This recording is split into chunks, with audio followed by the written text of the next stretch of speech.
Hey there, curious history buffs. Have you heard the legend of the ancient race of giants of Nevada? Yes, I'm talking about actual giants that allegedly lived thousands of years ago. Now I know what you're thinking. Giants, really? Well, archaeological finds add fuel to this debate too. And here's where it gets interesting.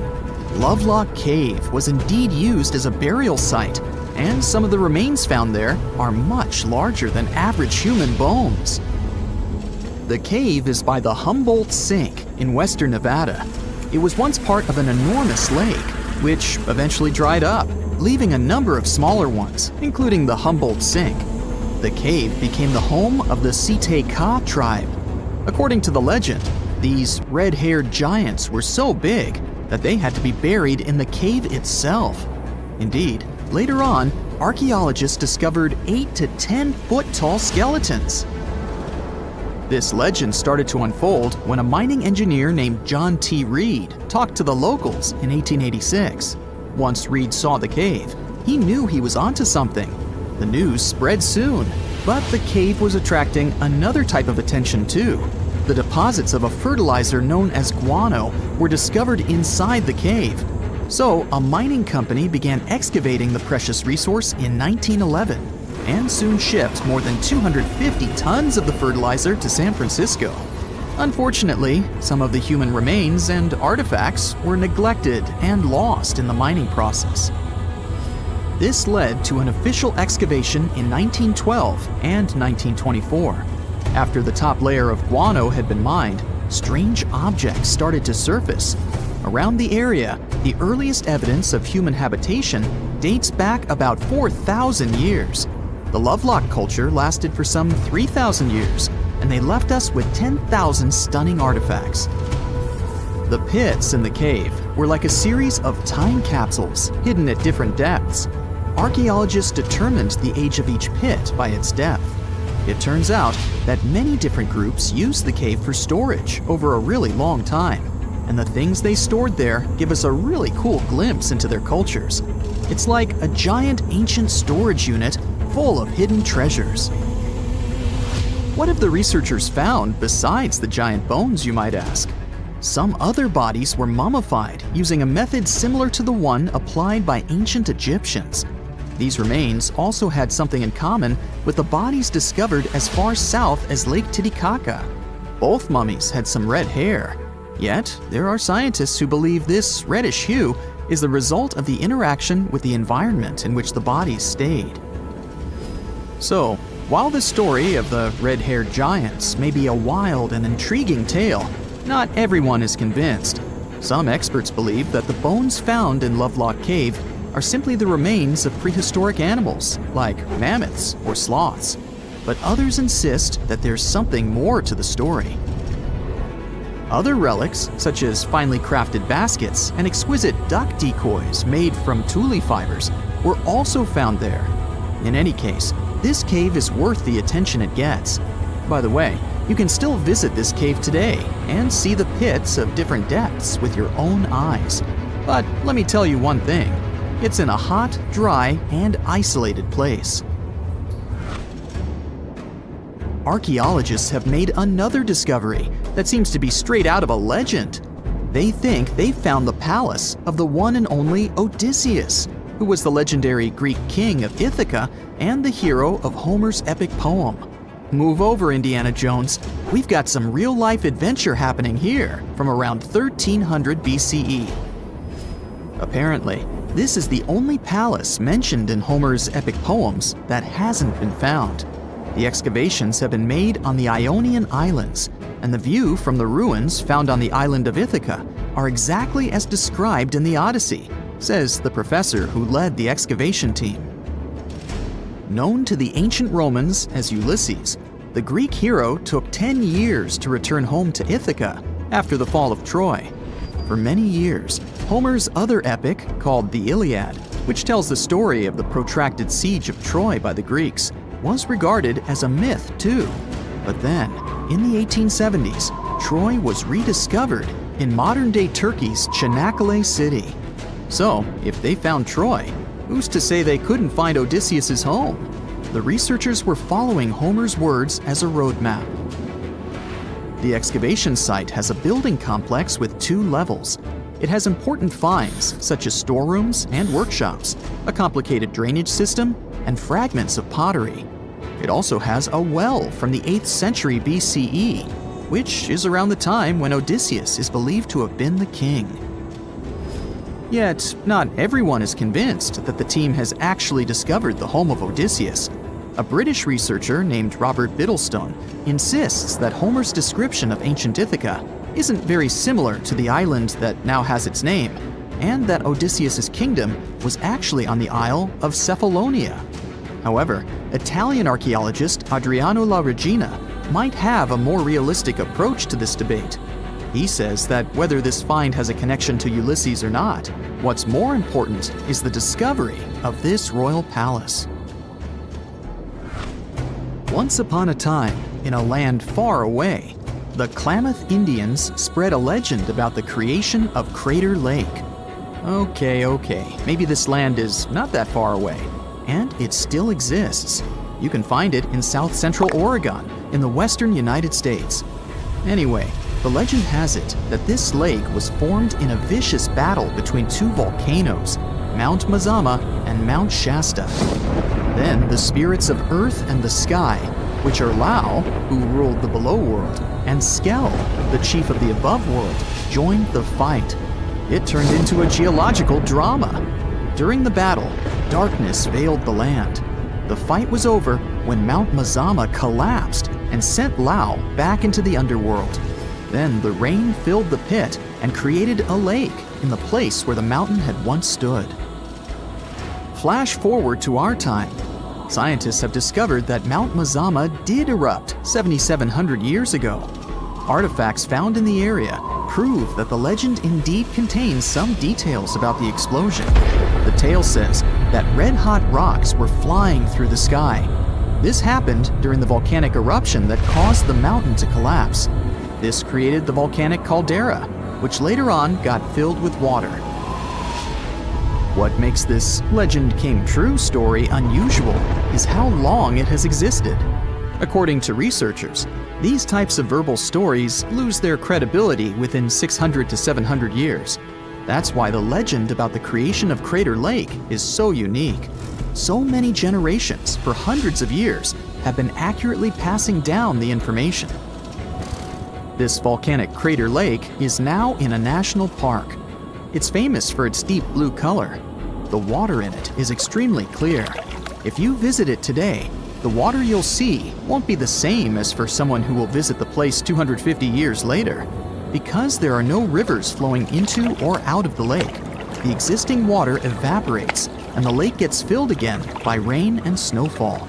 Basically, every 250 years, the water is replaced. Plus, this lake is almost 2,000 feet deep, which makes it the deepest lake in the United States.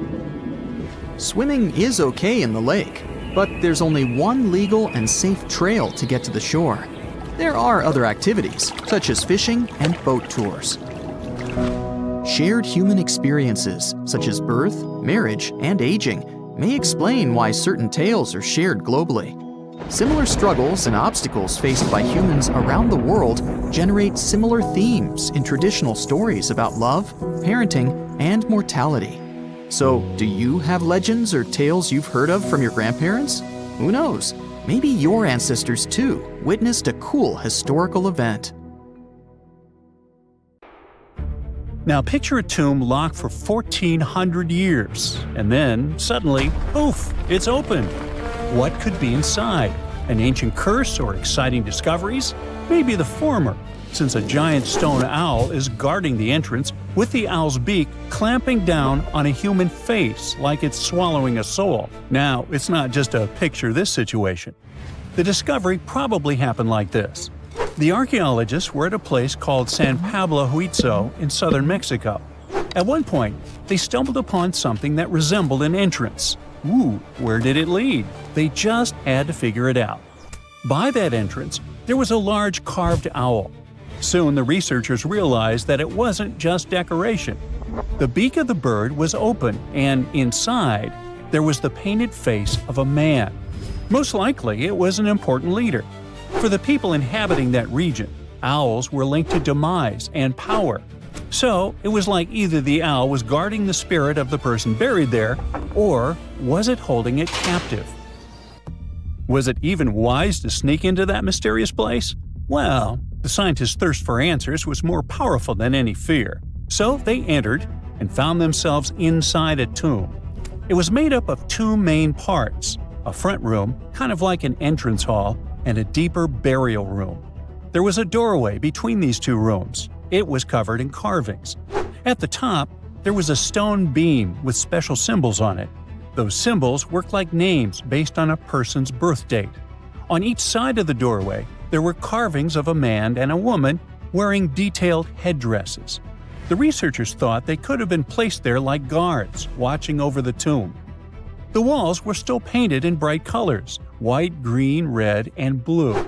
It was an astonishing view, and the paintings actually told a story, showing a funeral procession. People were carrying bags of something called copal, which is basically a tree resin. The locals, called Zapotecs, burned it like incense during ceremonies, kind of like how people today often light candles or incense during special rituals. Besides, the archaeologists found carved symbols that work like a calendar. A bit later, the researchers found out that the tomb was about 1,400 years old. It came from the Zapotec civilization, and what made it so special was how well everything inside was still preserved. It was like opening a time capsule that hadn't been touched for over 1,000 years. Interestingly, they didn't just randomly find it. Officials started looking into the site after someone reported looting. When scientists checked it out, they realized they had stumbled onto one of the most important discoveries in Mexico in the last decade. The tomb dates back to around the year 600, when the Zapotec people were thriving in the area. They were sometimes called the Cloud People, and they built a powerful civilization long before the Spanish arrived. Even today, many people in Mexico still speak Zapotec languages.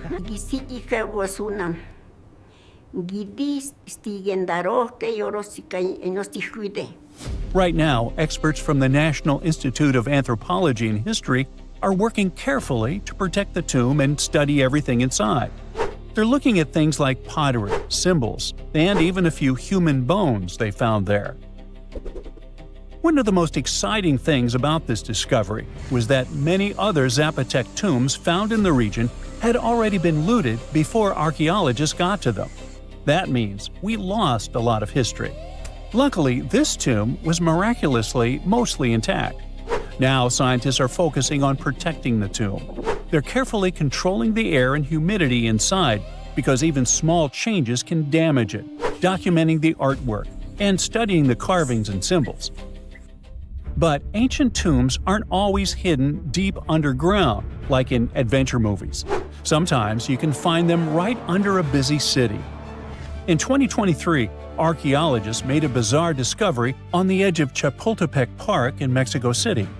They found a group of graves that are about 3,500 years old, older than most ancient pyramids in Mexico. There were 10 tombs shaped a bit like upside-down bottles or bells, wide at the bottom and narrower at the top. About half of them had human remains inside, 4 women and 1 man, mostly young adults. These people likely lived in a large village in the area during the early and middle pre-classic periods. That's long before the Aztecs ever existed. One of the archaeologists explained that people had been living in that whole area before a volcano had changed everything. That volcano is the Chila volcano, and when it erupted, it basically buried parts of the landscape under lava. Because of that, the ground where those tombs were stayed sealed and untouched for over 3,000 years. The Chila volcano is what's called an ash cone volcano. Basically, it looks like a classic volcano shape anyone would draw, round at the bottom and rising into a cone. It's about 1,000 feet tall with pretty steep sides, like walking up a hill that tilts about 30 to 40 degrees, which is definitely not an easy climb. Scientists believe Chila erupted sometime between 245 and 315 CE, based on radiocarbon dating. When it blew, it wasn't a small event. It completely changed the landscape. Lava spread out and formed what we now call the Pedregal de San Angel lava fields, covering a huge area south of modern-day Mexico City. Imagine a thick, slow-moving wave of molten rock turning everything in its path into solid stone. One of the biggest victims of this eruption was Cuicuilco, which was once a major and advanced city in Mesoamerica. The lava literally buried it, freezing it in time under layers of rock. After that, the people who lived there had to leave and spread out to other regions. On the bright side, this movement of people, kind of like a forced migration, helped spread their culture across central Mexico. It may even have influenced the development of nearby cities, like Teotihuacan. Sometime later, it became one of the most powerful urban centers in the region. But this story has a twist. Not all scientists agree on the timing. Some think that a series of big eruptions and the destruction of Cuicuilco might have actually started earlier, around the 1st century BCE. So, depending on which history you look at, this disaster either happened a bit later in Roman times or even earlier, back when ancient civilizations in Mexico were still developing. Either way, it was a catastrophic event that reshaped both the land and the lives of the people living there. But let's get back to the tombs. They aren't huge. Most are about 3 to 6.5 feet wide and up to 5 feet tall. Picture something about the size of a small closet or a big storage bin you could crouch inside. Archaeologists call them bell tombs because of that rounded bottle-like shape. This style isn't unique to just one place. We've found similar tombs across different parts of Mexico. It means people must have shared their ideas, like trends spreading between regions today. Another curious thing is that this wasn't a one-time burial site. The team found later burials too, which means people kept coming back to that spot for generations. It was a place that remained important to a community for hundreds of years. Inside the tombs, archaeologists found offerings buried with those who had passed away. There were tools made from deer antlers, a cup, and small female figurines. They were probably personal items or symbolic gifts, similar to how people today might leave flowers or meaningful objects at a grave. All those items have been moved to the National Museum of History for careful study. Experts use them to figure out more about how those people lived. Luckily, this isn't the only discovery in the area. Construction work around Chapultepec Park has been turning up all kinds of history lately. In fact, not long before this, archaeologists even found a 16th century cemetery from less than 100 years after the fall of the Aztec Empire after the Spanish conquest. So, check out this creature. What do you think this thing is? Is it a plant, an animal, or maybe even some kind of wild fungus? At first glance, this fossil could pass for any of those ancient life forms. And honestly, scientists have been scratching their heads over it for over 150 years. But now, it looks like we might finally be cracking the case on this unknown species discovery. A long time ago, during the Devonian period, plants were just starting to grow on land. The tallest trees were only a few feet high, and animals hadn't even evolved backbones yet. Back then, massive natural towers up to 26 feet tall and 3 feet wide, looking like branchless cylindrical tree trunks, were rising from the ground. Hey, what a contrast with trees back then. When scientists first discovered fossils of those towering organisms, they were totally confused, as these strange prehistoric creatures didn't look like anything they'd seen before. Some thought they were weird cone-bearing trees. Others guessed they might be underwater plants like giant seaweed or lichens, which are partnerships between fungi and algae. The mysterious objects received a name, Prototaxites. When scientists studied them up close, their internal structure reminded them of a bunch of different things. They couldn't believe a 20-foot-tall fungus or algae could be real, but that's what the fossils showed. Then most scientists decided that Prototaxites were giant fungi. But still, something didn't feel right about it. In 2007, they decided to finally get the Prototaxites mystery explained and ran a chemical test on the fossils. So they looked at the types of carbon inside them and compared them to regular plants from the same time. If Prototaxites were plants, the carbon ratios would match, but they didn't. That means prototaxites weren't plants, and they receive carbon in a different way, not by photosynthesis, but probably more like fungi do. But then again, they look nothing like the mushrooms we know and love today. Prototaxites were giant, likely the largest living things on land at their time. And even if these strange prehistoric creatures were some fungi of their sort, then it's weird they don't have any living relatives today that would resemble them. So, if we put all this together, it looks like prototaxites are an entirely different and previously unknown life form that didn't leave any offspring. Now, prototaxites aren't the only unclassified organisms on Earth. About 600 million years ago, there were no fish, no sharks, no crabs. Just simple life forms like algae and bacteria drifting through calm, shallow seas. But some seriously strange creatures, completely unlike anything we see today, lived among them. They looked like underwater ferns, stood perfectly still, and absorbed nutrients straight from the water. These bizarre life forms were rangeomorphs. They ruled the oceans that were thick with nutrients back then. So rangeomorphs didn't need mouths, eyes, or muscles to survive and just soaked up whatever they needed.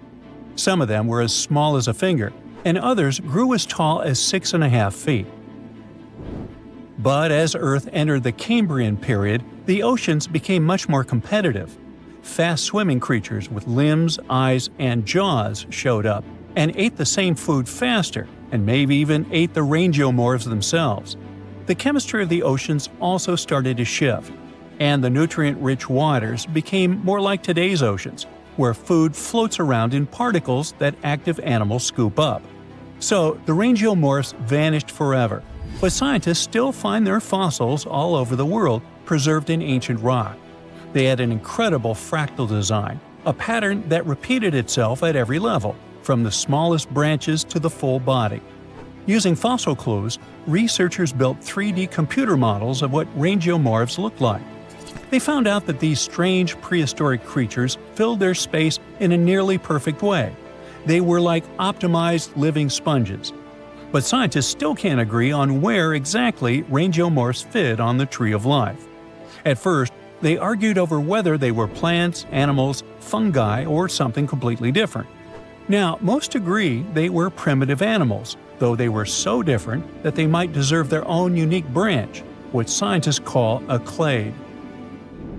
And then there was Dickinsonia, another prehistoric creature that was so strange that scientists couldn't even agree on what it was for nearly 100 years. Some thought it was a giant single-celled amoeba. Others thought it was a type of lichen, or maybe a failed evolutionary experiment. This bizarre life form lived about 558 million years ago, long before dinosaurs, sharks, or even insects showed up. After many years of studies, Australian researchers finally got proof that Dickinsonia was an animal, and possibly the oldest one scientists have ever found. They solved the mystery thanks to really well-preserved fossil fat molecules stuck in the rock near the White Sea. These molecules were a type of cholesterol, the kind of fat found in animal cells. If cholesterol is present, it almost certainly came from an animal, sort of like animal DNA. Dickinsonia lived millions of years earlier than scientists had previously thought, and didn't look anything like modern animals. It had no head, no mouth, no arms, no legs, and definitely no organs. It was oval-shaped, like a giant pill bug or flattened jelly bean, with weird ridges running across its body. Some were tiny, but others grew up to 5 feet long, the size of a person. It didn't swim or walk, but was just lying on the seafloor, soaking up nutrients from the water or absorbing stuff through its skin.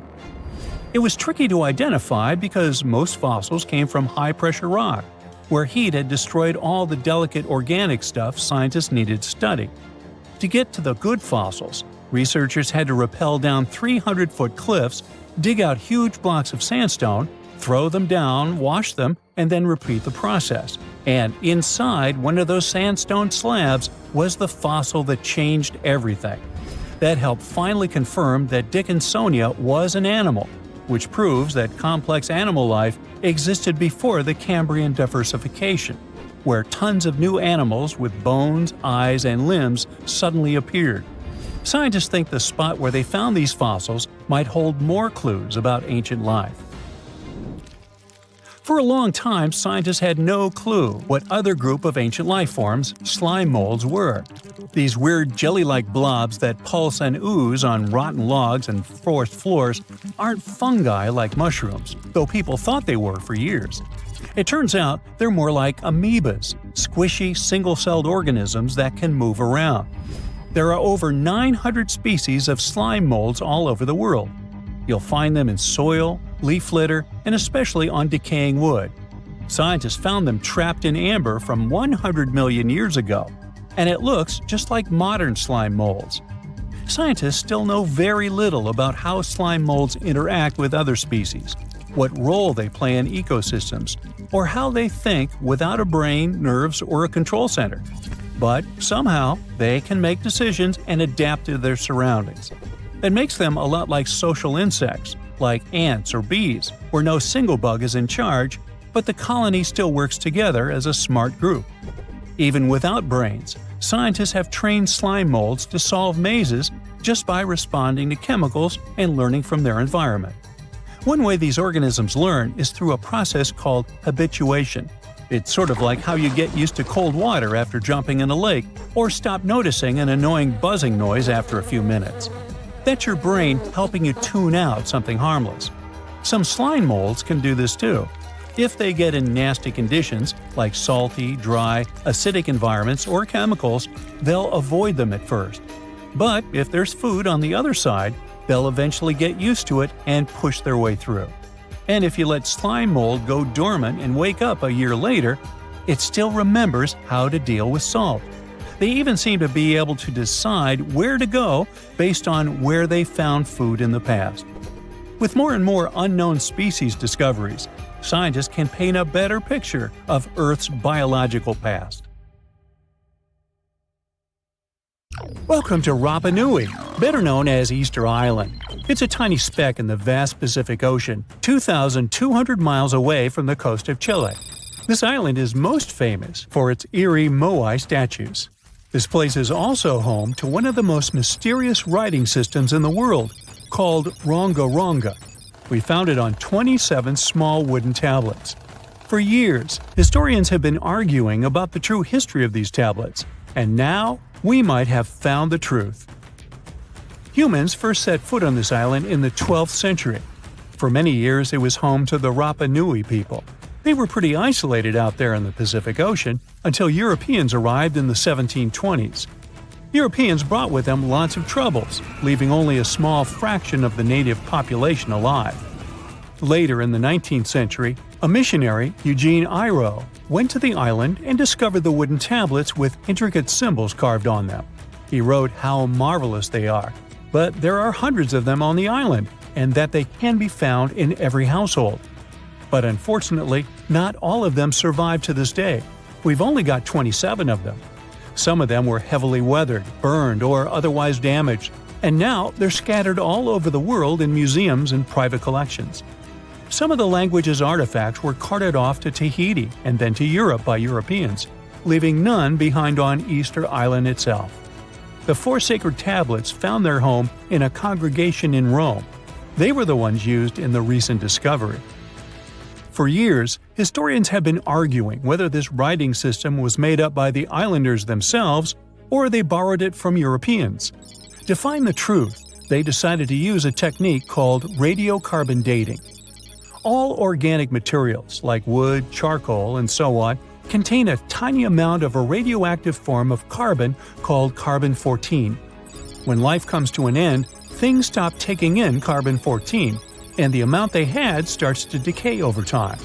By measuring how much carbon-14 is left in a sample, we can assume how old this sample is. This is how we learn the age of many fossils and artifacts. So, they looked at the age of some Ronga Ronga tablets. 3 of them were crafted from trees grown in the 18th or 19th century, which aligns with the arrival of Europeans. However, one of them is older than the Europeans' first visit to the island. There are 2 reasons to believe that Rapa Nui people created this writing system themselves. First, Ronga Ronga works differently from European languages. Decoding it is a pretty hard task. Unlike English, This language boasts over 400 unique glyphs, none of which resemble any known writing system. There were many attempts to decipher this language, and none of them were successful so far. And second, one of the tablets is shown to be from around the 15th century, before the Europeans arrived. The problem is that radiocarbon dating can only tell us when the wood the tablet was made from was cut down, not when the writing was put on it. And since we've only got one tablet to go by, this isn't enough to be completely sure. On the other hand, why and where would they preserve cut wood for over 200 years just to grab it and write something on it one day? But anthropologists and historians say that it's possible. Scarce wood resources might have led the islanders to reuse old driftwood, which could be centuries older than the writing itself. This is known as the old wood problem in archaeology. Plus, the tablet looks very preserved. It was maintained to protect it from wood-damaging insects, humidity, and so on. That's why it survived over the centuries. Whatever is written on it, it was probably important for the Rapa Nui people. Now, all of these are guesses and clues, but scientists are cautiously optimistic. They believe that ronga-ronga could be one of the rare instances of independent writing invention, like those of the Sumerians or the Egyptians. But we need more evidence. In the Rapa Nui language, rogo-rogo means to recite or to declaim. Not everyone could write, only a select few. Probably only the elite of Easter Island, mostly men, knew and could read this written language. After colonization, none of them survived. So now we have to rack our brains trying to figure out what's written here. First, scholars can't agree on what type of script it is. We aren't even sure that this was their language. But even if it was, we don't know whether it's a primitive form of writing or a fully developed system. In the 1990s, a linguist, Stephen Roger Fisher, believed he might have cracked the code of ronga-ronga structure.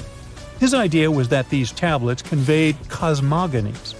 Cosmogonies are stories or narratives that explain how the universe was created and how natural phenomena came to be. They often come from ancient traditions and cultures, like those found in East Polynesia. The tablets could have talked about things like how the world began, where everything came from, and how different aspects of nature, like the stars or the mountains, were formed. This would also explain why only the wise elite could write. Fisher thought that ronga-ronga is a mix of logographic and semasiographic systems, which means that some symbols represent spoken words, while others represent ideas or concepts. But deciphering them would be very hard because it requires extensive memory and knowing context, because the symbols are more like hints than complete expressions. However, other language experts disagreed with his ideas, saying there were problems with how he put together his theory. Unfortunately, Fisher couldn't prove this hypothesis. Maybe these are just drawings. If we look at the tablets, there are some things that look recognizable: people, animals, plants, and geometric shapes. There are some birds. One of them looks like a frigate bird, which Rapa Nui people associate with the deity Maki Maki. There are also fish, centipedes, and so on, or at least these glyphs look like them. Could it be just art or a form of decoration? Maybe, but there are some problems. The glyphs show a high degree of complexity and structure. They also keep the same style. For example, there are several symbols that show something human-like with a raised hand. The only difference is different heads. As if it wasn't complicated enough, this unique writing style also uses a system known as reverse boustrophodon. This means that each alternate line is flipped upside down, resembling nothing seen elsewhere. We don't know why they would turn the tablet upside down after each line. But all this shows that they had some sort of system and organization behind these symbols. Plus, it seems like they use these tablets every day for some practical purpose. But there's some hope for the future. New technology, like AI and other computer programs, might help us understand lost languages. We already started creating algorithms that could help us solve other mysteries, like the Voynich manuscript. Academics even organized the Vesuvius Challenge, a machine learning competition that, in 2023, cracked the riddle of the ancient Herculaneum scrolls. The scrolls were buried under volcanic mud after the catastrophic eruption of Mount Vesuvius in 79 AD. In real life, the scrolls are very fragile, so deciphering them would be a very hard task. But with digital scanning and machine learning, it's much easier. They have a rich history. They most likely belong to the personal library of an Epicurean philosopher named Philodemus. These scrolls contain very important insights into Greek philosophy and Latin literature. If we decipher more of them, we'll learn more about the rich history of the Roman Empire.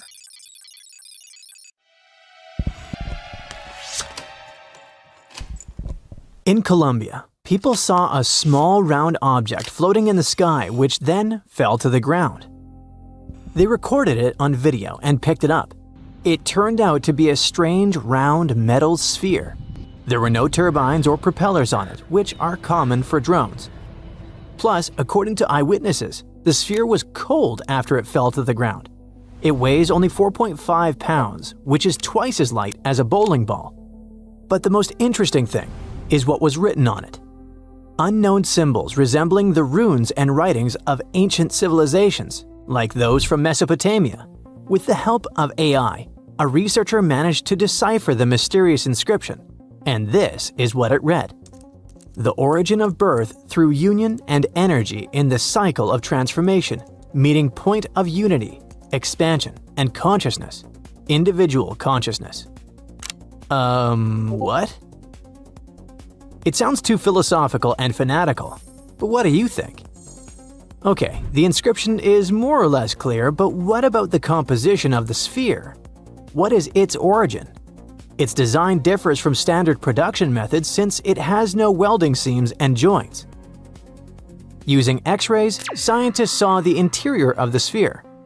It turned out that the sphere consisted of 3 layers and had 9 to 18 microspheres inside, depending on different sources.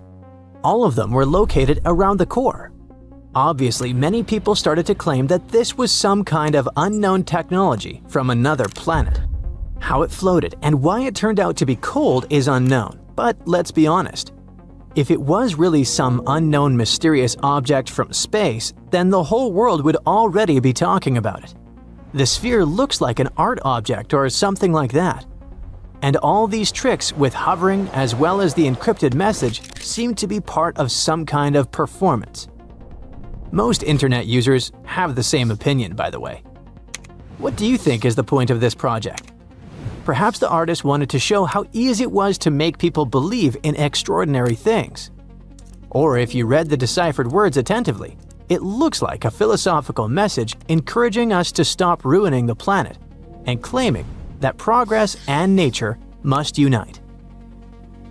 But how did it fly? Perhaps the artist or someone else drew a flying sphere on a computer and added it to the recorded video, and then threw it on the ground. To be honest, the sphere from Colombia is not very surprising, unlike these small spheres that were found in a 3-billion-year-old rock. It happened in South Africa in the 80s. Mysterious spheres similar to tiny cricket balls are called Klerksdorp spheres. They have a smooth surface and tiny lines running through the center.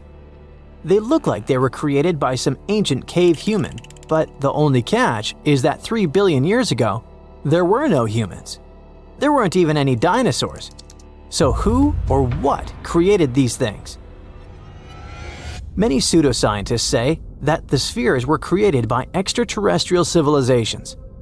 An employee of the museum where they were kept even said the spheres spun on their own. How was it possible? A thorough analysis revealed the truth. The answer was simple. The creator of the spheres is nature. These things are called concretions and are found in various places around the world. The small balls are made up of various minerals and rocks. But how does nature create them? There's a small grain of sand inside the stone. For millions and billions of years, water with minerals envelops this grain in layers, and thus, a small ball is formed. And these lines on the sphere are the traces of the stone inside which this sphere grew. But how did they roll in the museum? Very simple. Round objects can roll with the slightest push. Not far from the place where the museum is located, people mined gold. It probably caused small earthquakes, and the shaking of the ground made the spheres move. So, nothing strange here. But if these little spheres were moving and making weird loud noises, it would be pretty creepy. Fortunately, there was no such thing in the museum. But something similar happened in Jacksonville. A large metal sphere the size of a bowling ball became perhaps the most famous sphere in the world after the Betts family found it at the Fort George Island Forest in 1974. Jerry, Antoine, and their 21-year-old son Terry were walking in the woods around their private property when Terry found a mysterious metal ball. He thought it was a beautiful souvenir, so he took it with him. The strange artifact stayed in the house like a trinket. No one paid any attention to it until Terry started playing guitar. At that moment, the sphere rolled on its own. Or not. You'll find out later. It changed direction and stopped, then vibrated and made a high-pitched sound that made dogs whine and cover their ears. All the family members immediately realized that this was something bizarre. One of the first people the Betts family told about the sphere was a radio host who loved mysterious stories. It's worth noting that in the 70s, the topic of extraterrestrial civilizations was very popular. Therefore, Betts' sphere became a superstar very quickly. The radio host confirmed that the sphere was behaving quite strangely. Then, another person did it. After that, the family started inviting journalists to the house. Stories about the Betts sphere spread throughout Jacksonville, and very soon across the country. Newspapers wrote about the extraterrestrial origin of the sphere. Journalists interviewed the members of the Betts family. People seemed to be going crazy because of this story. Of course, the news about the mysterious artifact reached the country's authorities. The US Navy decided to take a look at the Betts sphere to make sure it wasn't their technology. But what if it was some kind of secret development that fell out of a plane and ended up in the hands of civilians? Fortunately for the Navy, this theory turned out to be false. They analyzed the sphere and found out that it was made of stainless steel, but they couldn't figure out who its creator was. But they knew for sure that the sphere had been made on Earth. A tiny triangular chip on the surface caused the ball to roll on the floor in different directions. In such a perfectly balanced object, even a tiny flaw could make the ball move in a strange way. Also, the construction of the house was uneven. Any light touch caused the sphere to move and change direction. The US Navy soon revealed the origin of this mysterious object. It was a large ball bearing that was used as a ball check valve in the pipeline system of a chemical plant. Sometime later, news broke that another similar sphere had been found. It turned out to be part of a valve used in a paper mill. Over time, other details turned up. An artist from New Mexico collected various kinds of scrap metal to use in creating sculptures.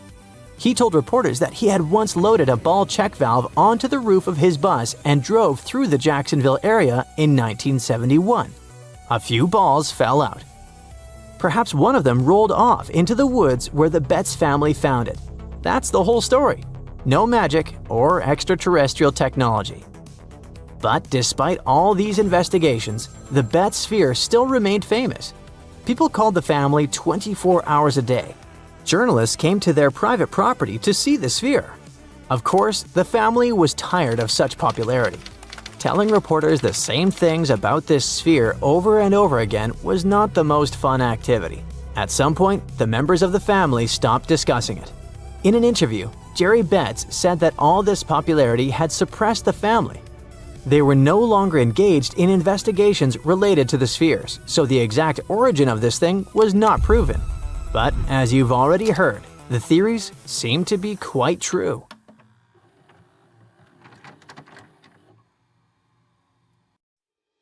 Now, we wouldn't call this island mystical unless there were tales of giants living here. The island of Gozo in Malta is the backdrop of an ancient legend. Malta is an island country located in the Mediterranean Sea, just south of Europe. It's a very strategically located archipelago. Throughout history, it was ruled by many different societies, such as the Phoenicians, Greeks, Romans, and Carthaginians. One cold night, thousands of years ago, a farmer noticed the sky turn orange, then red. when he heard a loud thump. Although the ground seemed to be moving, this wasn't an earthquake.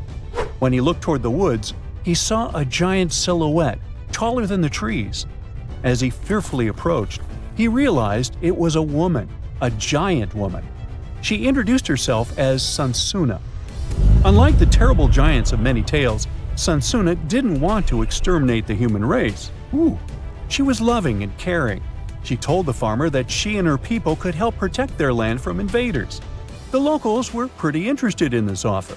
Since Malta is located in an important commercial route, it was constantly being invaded. The story says that Sunsuna settled in Malta, and sooner rather than later, she was moving things around. And when I say things, I mean monoliths. Sunsuna carried huge stones on her shoulder to build a magnificent temple called Gigantia, which means place of giants. She even did this while holding her half-giant, half-human kid on the other shoulder. Some say Sunsuna lived exclusively on beans and honey, although others replaced honey with water.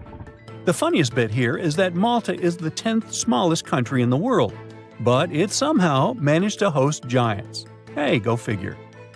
The temple looked like a giant game of Tetris, with some stones weighing as much as 20 elephants. Some of these monolithic rocks are so heavy, scholars guess it would take 50 men working together to lift just one stone. Now, as much as this is entertaining, humans never proved giants were real, so this story couldn't be true. There's a brief mention of a species of giants called the Nephilim in some ancient texts. The Nephilims would have been terrible giants that wreaked havoc on the earth and only survived until the Great Flood. But nobody ever found real proof of this species really existing on Earth, until this came along. The world of Maltese archaeology unearthed quite a few shocking things in the past years. One of them are known as the hypogeum skulls. Hypogeum is the Greek word for underground, and this incredible site was discovered in the first decade of the 20th century. Back then, Malta's National Museum director received an important phone call. Someone had accidentally dug some impressive bones and asked him to come check it out. The hypogeum looked like an underground city, filled with mazes and rooms that stretched along multiple floors.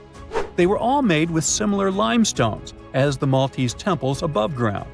The hypogeum was filled with important relics and artifacts. Scientists quickly understood that the hypogeum was built as a type of final resting place for locals. So, along with skulls, they found a lot of bones and skeletons. One of these artifacts were skulls, but these weren't regular human skulls. Rather, they were of the elongated type. To make matters worse, these skulls were hidden from the public for years. People started to talk and created a bunch of theories behind it. The truth is that this discovery was a turning point for Maltese archaeology, although scientists didn't know what to do with it. Some wondered if these skulls were natural or manipulated, since they knew some cultures in the world used head binds to alter their skulls. Other scientists threw in the hypothesis of little gray people or even the legendary giants. Some say that the elongated skulls could have been sculptures that worshipped otherworldly deities. There was no way to confirm any of these theories, so the question remained: who were the builders of Malta's megalithic temples? Now let's take a look at what scientists know. The Maltese megalithic temples have been standing strong since 3500 BCE, which is even older than the pyramids of Egypt. The main dilemma here is that these temples were built even before we invented writing, yet they required advanced technological skills to exist. The Gigantia Temple seems too absurd to have been built by humans. The South Temple has a corridor with 4 oval rooms on the sides, looking like a big shamrock leaf. In one of these rooms, scientists found altars decorated with spiral patterns. It looked like an altar of some sort, indicating early Maltese people used them for ritualistic purposes. The North Temple is similar but smaller, with a very low entrance that makes people crouch down to get inside. You get it? You need to bow down to their deities in order to get into this sacred place. I mean, one can't help but wonder about the secret reasons these ancient builders had to build such a huge temple. I'm thinking they probably cast one of Daenerys' dragons to move the monoliths around. Yeah, I'm joking here. But hey, remember the entrance to King's Landing? Yup, the series used the Medina Gates in Malta, as the exterior of King's Landing during Episode 3 of Season 1. Anyways, back to the giants. The ritualistic theory of the whole thing won a few points when archaeologists uncovered these mysterious figures. They're popularly known as fat ladies. These tiny statues have round bodies and faces that show how much they enjoyed life. They kinda look like a miniature Sunsana, the giantess we talked about. Scientists believe these were statues that celebrated well-being and prosperity. It does prove that the people of the time had advanced craftsmanship skills, and they were pretty intentional with their constructions and art manifestations. One of these statues is known as the Sleeping Lady. This Neolithic piece of art depicts the figure of a large woman lying on her side sleeping. After studying it deeper, scientists guessed this statue was meant to represent the Great Reaper. It was found in the hypogeum, which we now know was a huge resting place. This specific statue is different from all the other fat ladies, starting with the hair and the embroidered skirt. Then there's this statue. This is supposed to represent an 8-foot-tall woman and the rim of her skirt. She was discovered in the most unusual of ways. A farmer was trying to plow his field, but he kept hitting large blocks of stone. All the way back in 1915, the farmer called Malta's National Museum director and asked him to come check it out. Some think this is all the proof you need to confirm that Sunsana was real. Others aren't all that sure. But that's not all. The place where this giant statue was buried revealed one of Malta's most impressive archaeological sites, the Tarsian temples. The temples were made from limestone blocks. Some are 20 feet tall and weigh around 20 tons. Zamet, the museum director, kept digging and discovered multiple sites made of megalithic stones. All of them supposedly built by Stone Age farmers, all stranded on a remote island in the Mediterranean Sea thousands of years ago. It just doesn't make sense. I mean, look at these temples in Manidra. This is probably the world's earliest calendar. On the equinoxes, the sun passes directly through the main doorway, straight down the central axis. On the solstices, there are two superb variations. During the summer solstice, the rays fall on the edge of the megalith to the left of the doorway, and during the winter, the rays fall to the right side of the doorway. It's astronomical precision at its finest. And what about the structures in the Hall Tarsian that we've already talked about? This complex is the oldest one in all of Malta. It was built with the purpose of doing animal offerings to deities. Scientists confirmed this by unearthing numerous animal bones buried in the soil. They also found a great collection of spirals, indicating that the locals also used this temple for ritualistic purposes. Overall, there are 7 megalithic temples in Malta, each more impressive than the other. Scholars keep on digging to see if they can uncover the truth, much like researchers do with the pyramids of Egypt, the lost Mayan cities in the Americas, and other sites. Have you ever visited a famous monument and thought, alright, this is boring? While you were up on the Eiffel Tower yawning at the view, another landmark in Paris was pulling off the ultimate plot twist. Hidden in plain sight at Place de la Concorde stands a 3,300-year-old Egyptian obelisk that's been keeping juicy secrets from Pharaoh Ramses II himself. That's right. Ancient secret messages carved in stone have been right under our noses this whole time. Nope, this isn't the next National Treasure movie.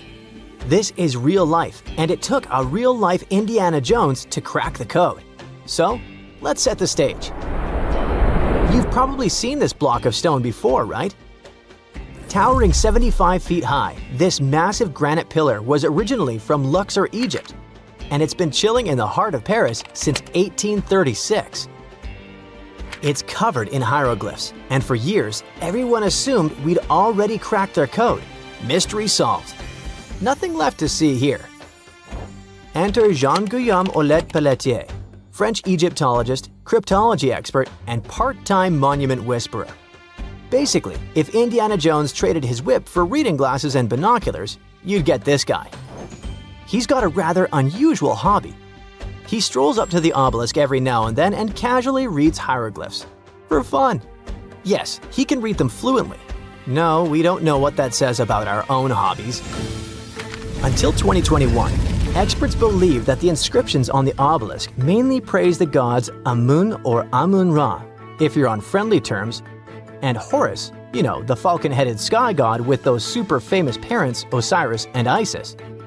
But during one of his casual reading sessions, Olet Pelletier noticed something odd. Some of the hieroglyphs weren't just singing praises to the gods, they were giving directions, literal directions, to the entrance of the temple of Luxor. But wait, it gets even better with a little backstory. Obelisks like this weren't just pretty lawn decorations. They were usually placed at the entrances of major temples, like the Temple of Luxor, where this one originally stood. They symbolized the sun god Ra and were meant to represent a ray of sunlight frozen in stone. Basically, they were giant sacred exclamation points showing off the pharaoh's divine connection and power. Ramses II had 2 of them set up at Luxor's entrance to honor the gods and, of course, to brag about himself. This one got shipped off to France in the 1830s as a gift from the ruler of Egypt, Muhammad Ali. No, not the boxer. And it's been waiting for someone to take a closer look at it. Moving the obelisk to Paris was no small feat. It weighed over 220 tons and had to be transported on a ship built especially for it, called the Luxor. How original. The whole transportation cost the modern equivalent to $19 million. Interestingly, its twin obelisk still stands in Luxor, which means that researchers can compare both structures to see if the story really matches. This pairing of obelisks was intentional, meant to guide the eye and the spirit towards sacred space. Lucky for us, Jean Guillaume picked the perfect moment to snoop around. The obelisk was undergoing restoration for the upcoming Olympic Games. Scaffolding was up, giving him rare access to the tippy top of the monument. Armed with binoculars and a ladder, he got eye level with parts of the pillars that most of us can only squint at from street level. And that's when he uncovered the real twist. Turns out, ancient Egyptians didn't just chisel random symbols into stone. They had something way cooler up their sleeves: crypto-hieroglyphs. Those were specialized coded forms of writing used for sacred or elite messages. Basically, ancient VIP-only emojis. While your average temple priest could read standard hieroglyphs, crypto-hieroglyphs were reserved for the pharaoh's inner circle. Today, only 6 people on Earth can read them fluently. And wouldn't you know it, our French friend is one of them. Of course he is. Now, here's where things get wild. Normally, hieroglyphs written on monuments like the obelisk are read top to bottom, right to left. Simple enough. But Jean Guillaume decided to break the rules and read them horizontally instead of vertically. That's when he started spotting weird patterns, phrases, and symbols that had been hiding in plain sight for nearly 200 years. Some of these messages were so cleverly hidden, and you could only understand them if you walked around the obelisk in a certain way. He calls it 3D cryptography. That's right, the obelisk itself is like one giant ancient Rubik's Cube. Depending on the angle you read from, the message could change entirely. Yes, ancient Egypt invented something like the lenticular effect long before Pokemon cards made it cool. Okay, so what in the world does the message say now? Glad you asked. These aren't just random notes from the past. They're political gold. One inscription praises Ramses II as a divine figure who could not be dethroned. Another says the king made offerings to the god Amun, which wasn't just him being nice. This was a big political move. Back then, religion and power were totally intertwined, so showing off your divine connection was like launching a PR campaign, except instead of tweets, they used 200-ton stone monuments. Ramses II wasn't just any ruler, by the way. He reigned for over 60 years and basically pulled off the Beyoncé of pharaonic careers. He won battles, or at least said he did, built cities, temples, and statues of himself all over Egypt, and declared himself a living god. When he ordered these obelisks, he wasn't just creating monuments. he was launching ancient propaganda flyers at priests, nobles, and visiting dignitaries. In fact, Ramses II was so good at self-promotion, he may as well be the original king of rebranding. He claimed victory at the Battle of Kadesh, even though it ended in a stalemate and they had the victory carved into walls and monuments across Egypt. The Luxor obelisk was another way of reinforcing his godlike powers every time someone passed by or read its text. And here's the cherry on top. Some of these inscriptions were positioned just right so they'd be seen by nobles arriving by boat for a festival. That's probably the reason why they can only be read from a certain angle. But if you stood at the base of the obelisk, you wouldn't see much. But from a 45-degree angle standing right in the middle of the Nile, sweet stuff! Imagine pulling up to a religious celebration and seeing giant stone text basically saying, "Hey, Ramses is chosen by the gods, don't forget it." Subtle? Not exactly. Effective? You bet. Some messages even carry double meanings. One line might spell out Ramses II's full royal title. But read it differently and boom! It says he's got eternal life. That's next-level branding. You can almost hear him saying, "Look at me, still trending 3,000 years later." For decades, scholars thought this monument had given up all its secrets, but thanks to new access, modern tools, and some fresh eyeballs, we now know there's still a ton to uncover. Oleg Pelletier's full research hasn't been officially published yet, but the clues he's found are already shaking up what we thought we knew about ancient Egyptian monuments. Of course, not everyone's buying it just yet. Some scholars are skeptical, especially about the idea that boat-riding nobles could actually see those messages clearly. But let's be honest, ancient advertising wasn't easy. Even if your billboard is 75 feet tall, you still need the right angle and the right audience. So the next time you're in Paris staring at the obelisk while sipping your overpriced café au lait, remember, you're not just looking at a fancy paperweight from the 19th century. You're standing in front of an ancient Egyptian PR campaign, a 3D puzzle, and a 3,300-year-old flex from Ramses II himself. And let's be real, if that obelisk had been hiding messages this long, who's to say it's done talking? So grab your magnifying glass, channel your inner Egyptologist, and remember, the real treasure isn't gold or jewels, it's the drama chiseled in stone. Welcome to one of the most mysterious and unexplored places on Earth. But what's so special about that? It's just some icy peaks and the endless snowy expanse of Antarctica. Yeah, that's right, but there's still a planetary scale mystery here. No matter how hard you try, you won't see a hidden mountain range, giant, unexplored land where no human has ever set foot, and it lies under another layer of mountains. It's like a nesting doll, but the size of a continent. These mountains hide Antarctica secrets, and these secrets can tell us something awesome about the ancient history of our planet. This gigantic unexplored territory in Antarctica is called the Gambritsev Subglacial Mountains.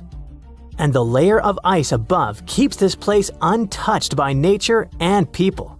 It's like a land inside another land, and it hides more than just mountains. There are valleys, hills, and plains. The whole area is similar to the European Alps, but unfortunately, we can't enjoy the view. Those mountains were first discovered in 1958 using seismological instruments. More than half a century has passed since then, and this place still remains one of the most poorly studied tectonic objects on Earth. Why? Because it's ice. A lot of ice. Who knows? Maybe there are some unknown ancient artifacts lying there. What if they're hiding a secret city or spaceships? It's unlikely, of course, but it would still be interesting to look there. Think about it. Hundreds or even thousands of miles of land that have remained unchanged for hundreds of millions of years. Even if no new species of animals or remains of an ancient civilization are there, this place still has a history. The history of the formation of continents on our planet. And scientists have already figured out some of this story. The mountains buried in Antarctica were originally like ordinary mountains, but as a result of a planetary scale event, they just… Wait a minute. Have you ever wondered how mountain ranges are formed? We see them in real life, in movies, in photos on the internet. We climb them. But how did they appear? Mountains have not always existed on the planet in this form. They appeared as a result of a large-scale collision of tectonic plates. Two giant solid chunks of ground are moving toward each other, then crash, and boom! Millions of tons of the Earth's crust pile on top of each other, mix, and form ledges and gorges. And all this can last for millions of years. Yes, it's a disaster, but it's very slow. Some tectonic plates are still colliding. For example, the Himalayas continue to grow because the Indian and Eurasian plates are still ramming into each other. And this process began about 50 million years ago. The Gambritsev Mountains under ice experienced a similar event, only much earlier. An article in the journal Earth and Planetary Science Letters says that they appeared during the formation of the supercontinent Gondwana. Two giant pieces of land were separated by a boundless ocean. But then, about 700 million years ago, they collided and formed Gondwana. This supercontinent included the territories of modern Africa, South America, Australia, India, and Antarctica. The giant pieces crashed into each other and released a stream of hot, partially molten rock. This mess grew bigger and bigger, forming mountains. The temperature of those mountains grew, their mass increased, and at some point, Gondwana became unstable. The supercontinent began to collapse under its own weight. The hot rocks below the surface began to flow sideways as a result of a process called gravitational spreading. Take toothpaste and start squeezing it out of the tube. Approximately the same thing happened with billions of tons of red hot rock. Ancient mountains in Antarctica appeared right during this catastrophic event. You've just watched a visual simulation of global events that took place hundreds of millions of years ago. It looks cool, but how did scientists figure it out? How did they see this planetary scale destruction? If the Gambritsev Mountains under ice is one of the most unexplored places in the world, then how could people find out its origin? The answer is simple. Tiny particles of rock have told us about the changing landscape of the planet. These are zircons, but scientists also call them time capsules. This mineral is very handy and resistant to mechanical and chemical influences. It's difficult to crush, it doesn't get affected by erosion, and it doesn't dissolve in water. And there's uranium inside it. This chemical element shows scientists the age of the rock. The fact is that uranium always decays into lead at the same rate. Scientists look at the ratio of uranium and lead and determine the age of minerals with great accuracy. Okay, this sounds a bit complicated. Here's a simple example. Imagine that each mountain belt is a clock that starts ticking at the moment of its formation. That is, after the collision of tectonic plates. After the rock forms, uranium begins its slow decay. The more time passes, the more uranium turns into lead. The rate of this decay is always the same. This decay can last for billions of years. The less uranium is in zircons and the more lead, the older the rock is. And this is how it happens in practice. Geologists take several rock samples. In a lab, they crush it to extract crystalline zircons. Geologists then dissolve the particles in acid to separate uranium from lead. Then they use a special device, a mass spectrometer that accelerates atoms and sorts them by mass.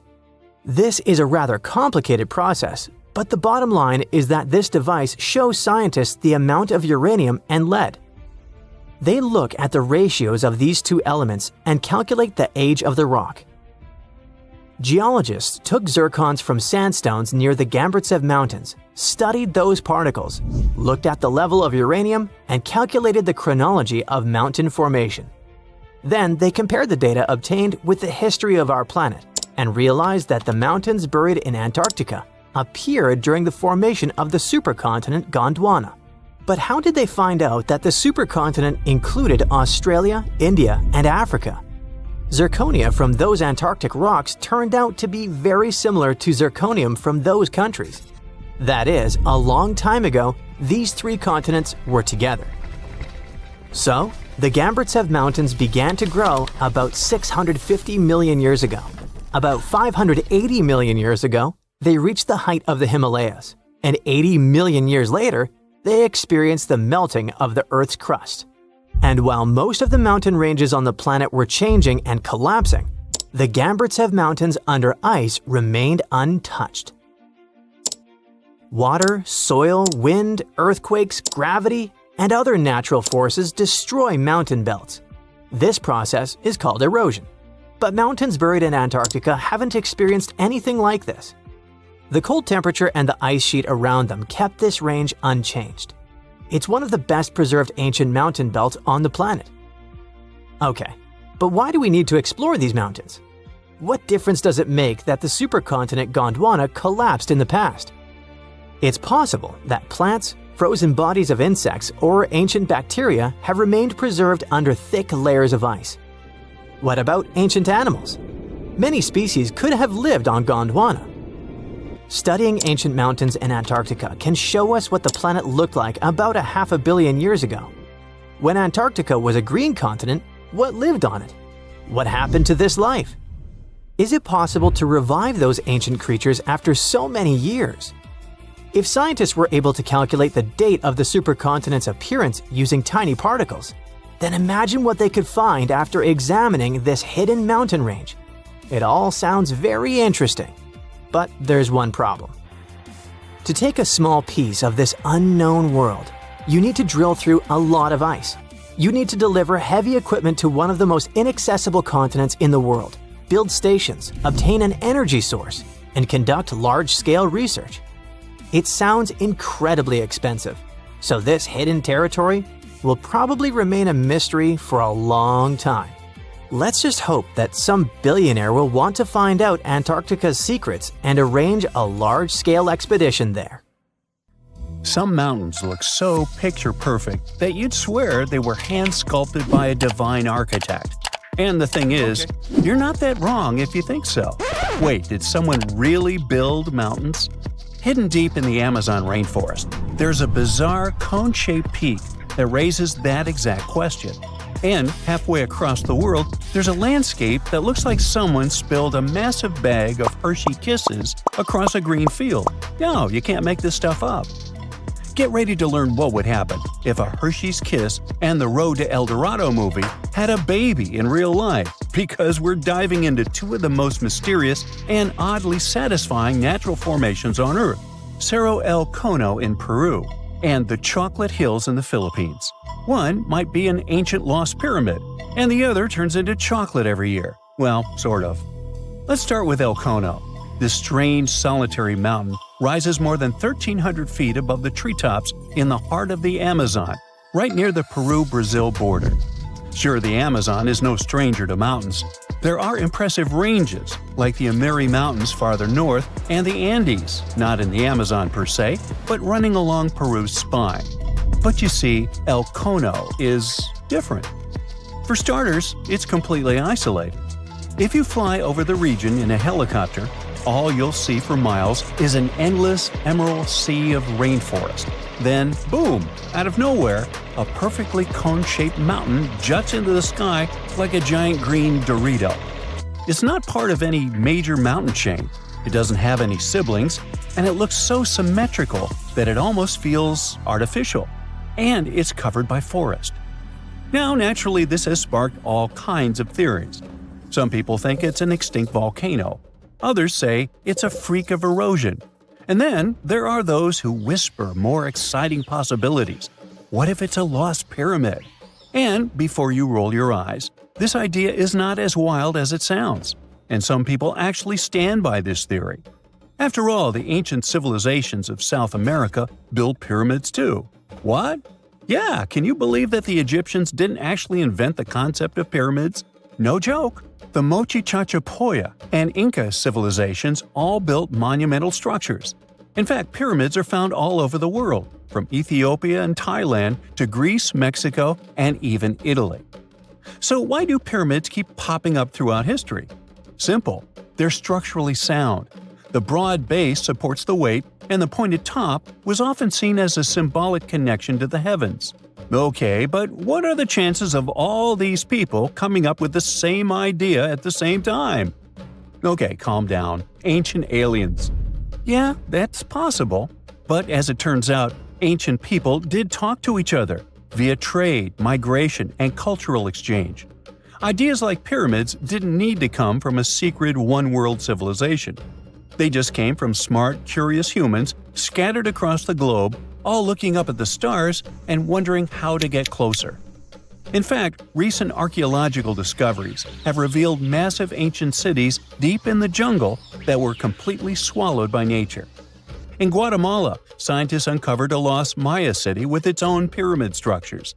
In Mexico, an entire metropolis was found buried beneath forested hills. So yes, humanity can forget an entire city. Take another look at El Cono from the air, and you might start believing it too. Its slopes are smooth. Its symmetry is uncanny. From above, it resembles a colossal step pyramid or ziggurat, cloaked in jungle vines and secrecy. And if someone told you it was the moss-covered remnant of an ancient civilization, you might just nod and say, "Yeah, I see it." Of course, no one's proven anything yet, but the mystery is delicious. Like a myth waiting to be cracked open.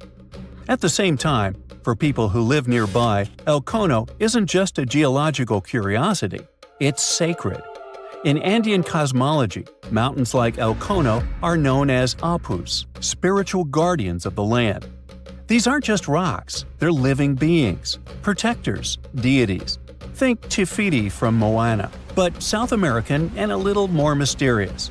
The indigenous tribes in the region still pay their respects to this mountain, treating it not as a tourist attraction, but as a sacred ancestor.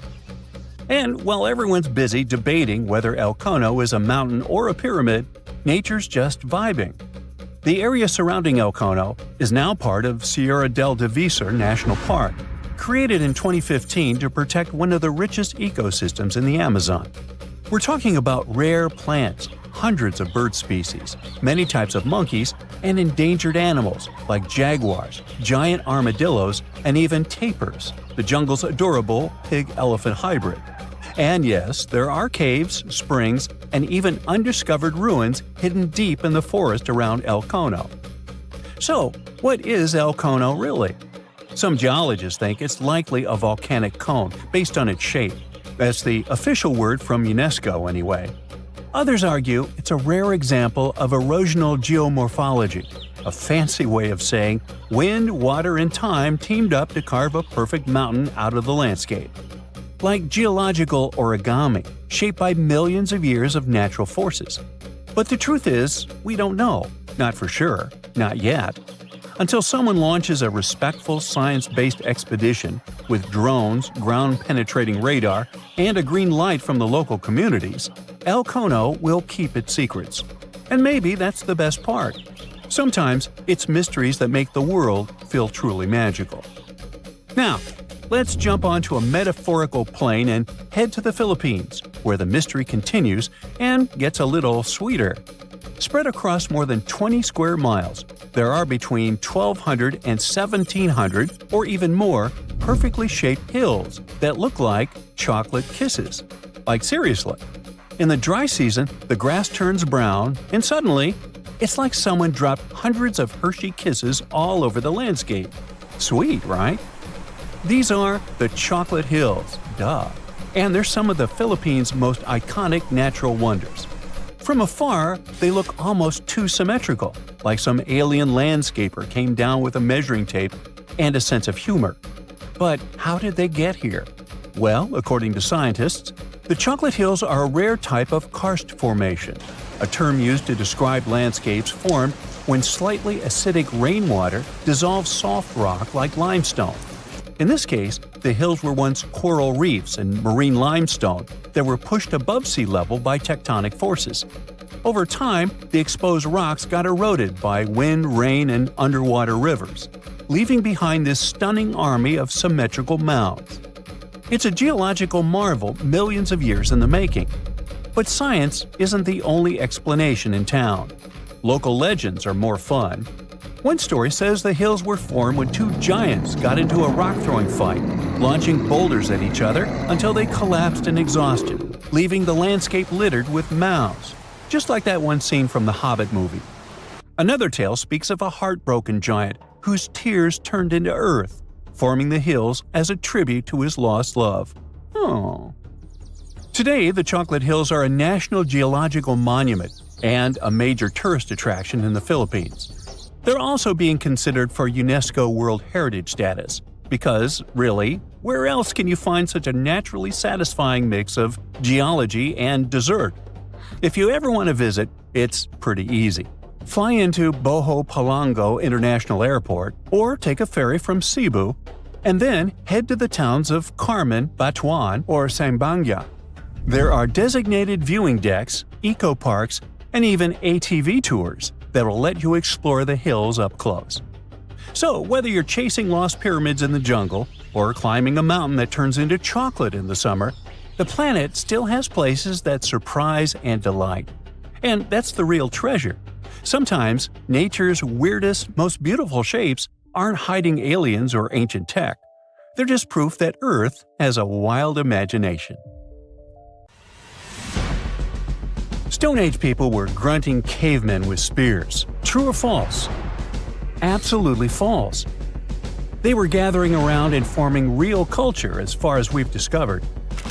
In Turkey, scientists uncovered a 12,000-year-old mystery that's revising history. It's a sophisticated cosmic calendar made out of giant stone temples that may actually be a warning from the stars. We're talking about Göbekli Tepe. This prehistorical site predates even Stonehenge, our classical stone ring circle, by 6,000 years. And it upends why we think Stone Age civilizations emerged and thrived. Here's how this discovery could change our collective history. Around 10,850 BCE, a massive comet, or better yet, a bunch of comet fragments, smashed into Earth. The skies darkened, the temperature dropped, big animals vanished, and it kicked off a mini ice age that lasted over 1,200 years. What's now a place called Göbekli Tepe was home to a group of humans who survived this entire chaotic event. After it happened, they started paying close attention to the sky. As a way of trying to control time a little bit more, they tracked the movements of the sun, the moon, the planets, and comets. This in turn led them to build a huge lunisolar calendar, the first one in the world. Now, if you were to tour around this classic Stone Age monument, you'd see that not all the stone pillars are blank. Some of them have carvings, like this main one with a bunch of V's on it. Turns out there are 365 V's, which scientists believe represent the days of the solar year. One of them, a V hanging on a bird's neck, is thought to mark a solar eclipse.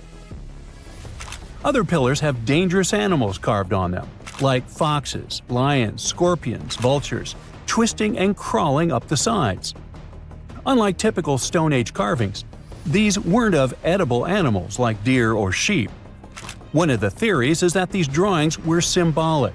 Some archaeologists believe they reflect the fears and chaos this civilization had lived through, a kind of collective attempt to make sense of a terrifying and unpredictable world. Archaeologist Danielle Stordour has highlighted the images of vultures, saying they represent the people who passed away. In some ancient cultures, vultures were believed to carry the souls of the deceased into another realm. She's seen similar symbols in ancient sites nearby. To understand why this all makes sense, we need to dig deeper into the real purpose of this site. Göbekli Tepe was discovered in 1994 by German archaeologist Klaus Schmidt, who realized that the hill in southeastern Turkey wasn't just another Neolithic mound. Underneath it, his team uncovered massive stone circles supported by pillars weighing up to 20 tons. Radiocarbon dating puts the site at around 12,000 years old, making it the oldest known ceremonial structure ever built. I mean, it predates the Egyptian pyramids by over 7,000 years. This discovery shocked the archaeological world. At the end of the Ice Age, humans were supposed to be nomadic, surviving off wild plants and animals, not building sacred complexes with symbolic art, and giving birth to what we now classify as civilization. We usually think civilization starts with farming, then villages, then crops. But this site suggests something more surprising. Early humans may have come together not to grow food, but to worship.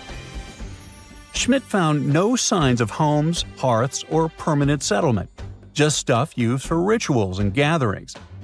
This has led researchers to believe that spirituality and communal rituals came first and that farming followed. Because to build something this massive, you'd need hundreds of people working together, which in turn would have sparked the need for food, organization, and social structure. In other words, the temple came first, then the village, then the farm. Now, Göbekli Tepe isn't just stirring debate because it's old. It's because it seems too advanced for its time, and that's where the more controversial theories start to emerge. Some researchers believe the builders of Göbekli Tepe weren't simply primitive hunter-gatherers experimenting with stone tools. They may have been the inheritors of ancient knowledge, remnants of a much older civilization that existed before the end of the last ice age. This idea ties into the Younger Dryas impact hypothesis, a theory that a comet struck Earth around 10,850 years ago, triggering a sudden and catastrophic climate shift. According to this view, the survivors of that event passed down their knowledge through symbolism, architecture, and oral tradition. And Göbekli Tepe could be one of the earliest attempts to preserve that memory. Now, if that's true, then the carvings at this site, especially the animal symbols on the pillars, aren't just decorative. They could be astronomical codes, tracking constellations and celestial events. But one pillar might hold the biggest secret of all. It's called the Vulture Stone, and it's freaking archaeologists out. On it, you'll find a strange combination of figures: a headless man, birds, and a scorpion. To the untrained eye, it might seem random, but some researchers believe these are ancient representations of constellations, like Scorpius among them, and that the headless man symbolizes a mass extinction event. Some even argue that this is the oldest known record of a comet impact, the one that triggered the Younger Dryas. And if you're wondering who this older lost civilization might have been, they are called Atlantis, or more neutrally, Civilization X. Theorists like Graham Hancock suggest that this advanced culture, destroyed in the chaos of the comet impact, passed fragments of its knowledge to survivors around the globe. In that case, Göbekli Tepe wasn't the start of civilization, it was the restart. Now, back to the stones. Pillar 43 may look like a celestial calendar at first, but when archaeologists recreated the sky patterns encoded in its carvings, they found a precise snapshot of the sky dating back over 13,000 years. It appears to show a meteor shower, a flood, and humanity's tragic end, aka the Headless Man. A snake rising from the ground might even symbolize tidal waves or destruction coming from below. But the story doesn't end there. Pillar seems to expand on the same disaster, the one they called the Terror of the Sky. You might see animals fleeing, waves, fire raining down. It paints a vivid picture of the meteor shower. But wait! While Pillars 43 and 56 may encode memories of a past catastrophe, Pillar 18 might be a forecast. That stone zooms in on the Aquarius constellation. If this sounds familiar, maybe it's from the phase Age of Aquarius, which is the age we're living in now. Some enthusiasts believe this may be a warning for us, and may be telling us that a similar meteor shower will hit Earth and thus you and me and us. I mean, chills! But hey, that's the kind of mystery that makes Göbekli Tepe so captivating. Today, archaeologists know that Göbekli Tepe was part of a much larger sacred complex now known as Tash Tepler. A network of ancient sites across the region, each with its own secrets and structures, but connected by shared patterns and motifs. In 2019, excavations began at this sister site, just 40 miles from Göbekli Tepe, known as Karahan Tepe. And here's the twist. Some researchers believe Karahan Tepe might be even older. Unlike Göbekli Tepe, which appears to have been primarily ceremonial, Karahan Tepe has signs of domestic structures like walls, tools, and perhaps even homes. And that changes everything. Because whether these sites were the work of highly sophisticated hunter-gatherers or survivors carrying the fragments of a lost pre-Ice Age civilization, one thing becomes clear. Our ancestors weren't just surviving. They were planning, tracking, and predicting. They were far more capable, curious, and connected to the universe than we ever gave them credit for. Over the years, archaeologists have uncovered all kinds of stuff on rune stones, curses, poems, protective magic spells, and even inheritance disputes. However, a newly uncovered ancient Norse artifact known as Svingerud stone has just one word on it. Sounds boring, right? Well, think again, because this might just be the oldest rune stone ever discovered, almost 2,000 years old. But that's not all. Excavations are still ongoing, and depending on what follows next, it could unravel secrets and the true meaning behind the mysterious magical runes. So let's explore and see just how much known history you can rewrite with only one engraved word on a stone. A long time ago, during the first few centuries of the Common Era, Scandinavians and Romans crossed paths. They traded goodies like glass and silver. And eventually, Roman customs and even written culture ended up north. The Nords liked the Roman alphabet but wanted their own letters copyrighted. So they decided to create their own unique characters, which they called runes. Almost 20 centuries later, in 2021, archaeologists were excavating an Iron Age burial site near the village of Svingerud in eastern Norway. Among the cremation graves, they uncovered a reddish sandstone slab that would become a centerpiece in a major Norwegian archaeological discovery. It's the size of a coffee table, measuring just over 12 inches across. The stone was found buried with burned bones and charcoal, part of an early cremation grave. The stone had runes engraved into it, looking rough and shallow, like they were scratched with the tip of a knife or something needle-like. Runestones are not unusual. Archaeologists are used to uncovering runic inscriptions, especially in this region. However, tests show that both the burial site and the carving on the stone likely date back to somewhere between the 1st and 3rd centuries. That places it deep in pre-Viking history, centuries before the Viking Age officially began around 800 CE. That makes it one of the oldest reliably dated examples of early writing in Scandinavia. When you look at these carvings, they either look like magical symbols made to call on Nordic deities to help you, or like random scratches made by an angry man hitting a stone with something sharp. But these are real letters, crude but intentional. It's an ancient writing system used by Germanic tribes across Northern Europe. They were engraved into wood, bone, or stone. Their shapes are straight, angular lines because curves were tough to carve with the tools they had back then. When they met with the Roman Empire, rather than just borrowing Latin letters, the Germanic tribes took the idea of writing and carved out their own version. The original alphabet was called Elder Futhark. It had 24 letters. We can find them on artifacts dating from around the 2nd to the 8th century CE. Its name comes from its first 6 letters: F, U, Th, A, R, and K. Each rune probably had a name that matched the sound it made. For example, the rune that sounds like A was called Anzus. However, nobody from back then left us a memo explaining the names. In fact, the knowledge of how to read them was forgotten until 1865, when Norwegian linguist Sophus Bugge deciphered them by comparing clues. He examined later rune alphabets and ancient poems that reference the runes, like a detective sketching a suspect from scattered witness clues. For many runes, especially the oldest ones in the Elder Futhark, the meaning is still open to interpretation.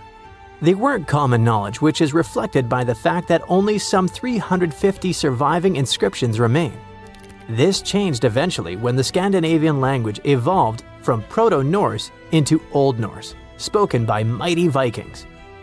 The Elder Futhark was reduced from 24 to 16 runes to reflect the changes in the language, thus becoming the Younger Futhark, which was far better spread. Runes weren't really used to write books or keep daily records.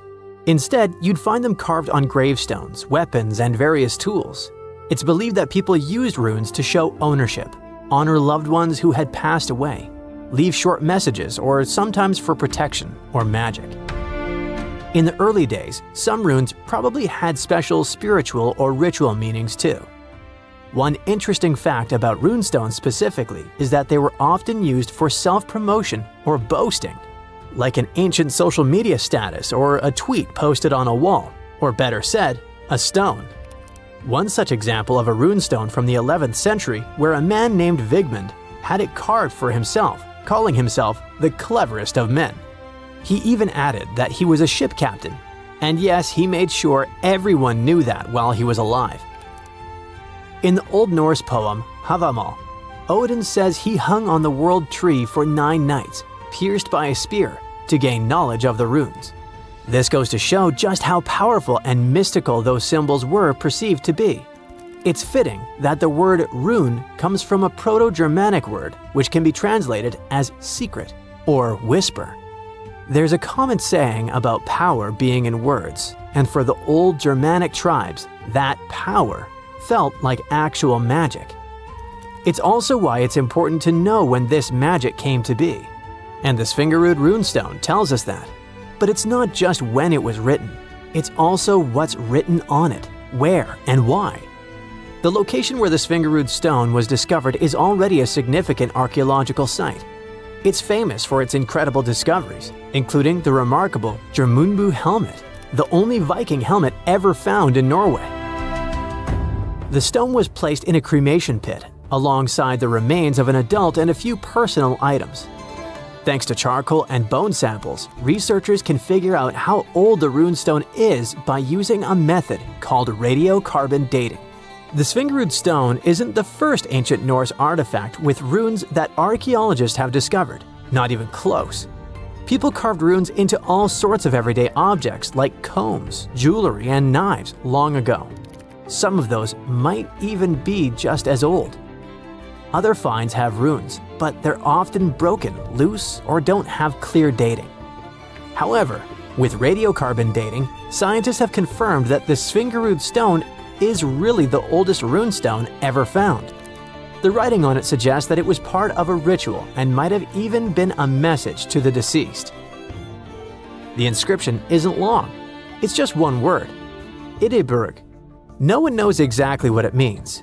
The clearest part says Idibera, and most researchers agree it's probably a name. Maybe Idibera in a genitive form, meaning of Idibera or belonging to Idibera. So this could be the name of the person buried there or someone being honored. There's a decent chance it's a female name, possibly making this the earliest known female rune inscriber in history. But researchers now believe that the Svingerud runestone is a part of a bigger monument. They found more than a dozen sandstone pieces scattered across several graves at the site, and when they assembled them in the lab, they fit together like a puzzle. This suggests they all came from one single upright stone. The main piece with the inscription was found in one grave, but other similar pieces were buried in nearby cremation pits. Archaeologists think it was broken and reused in a ritual, maybe to connect different people or generations who had been buried there. Instead of just marking one grave, it might have first been a memorial and was later put back into the other graves as a symbolic act. Some even speculate that the runes might have been carved by different hands throughout various time periods.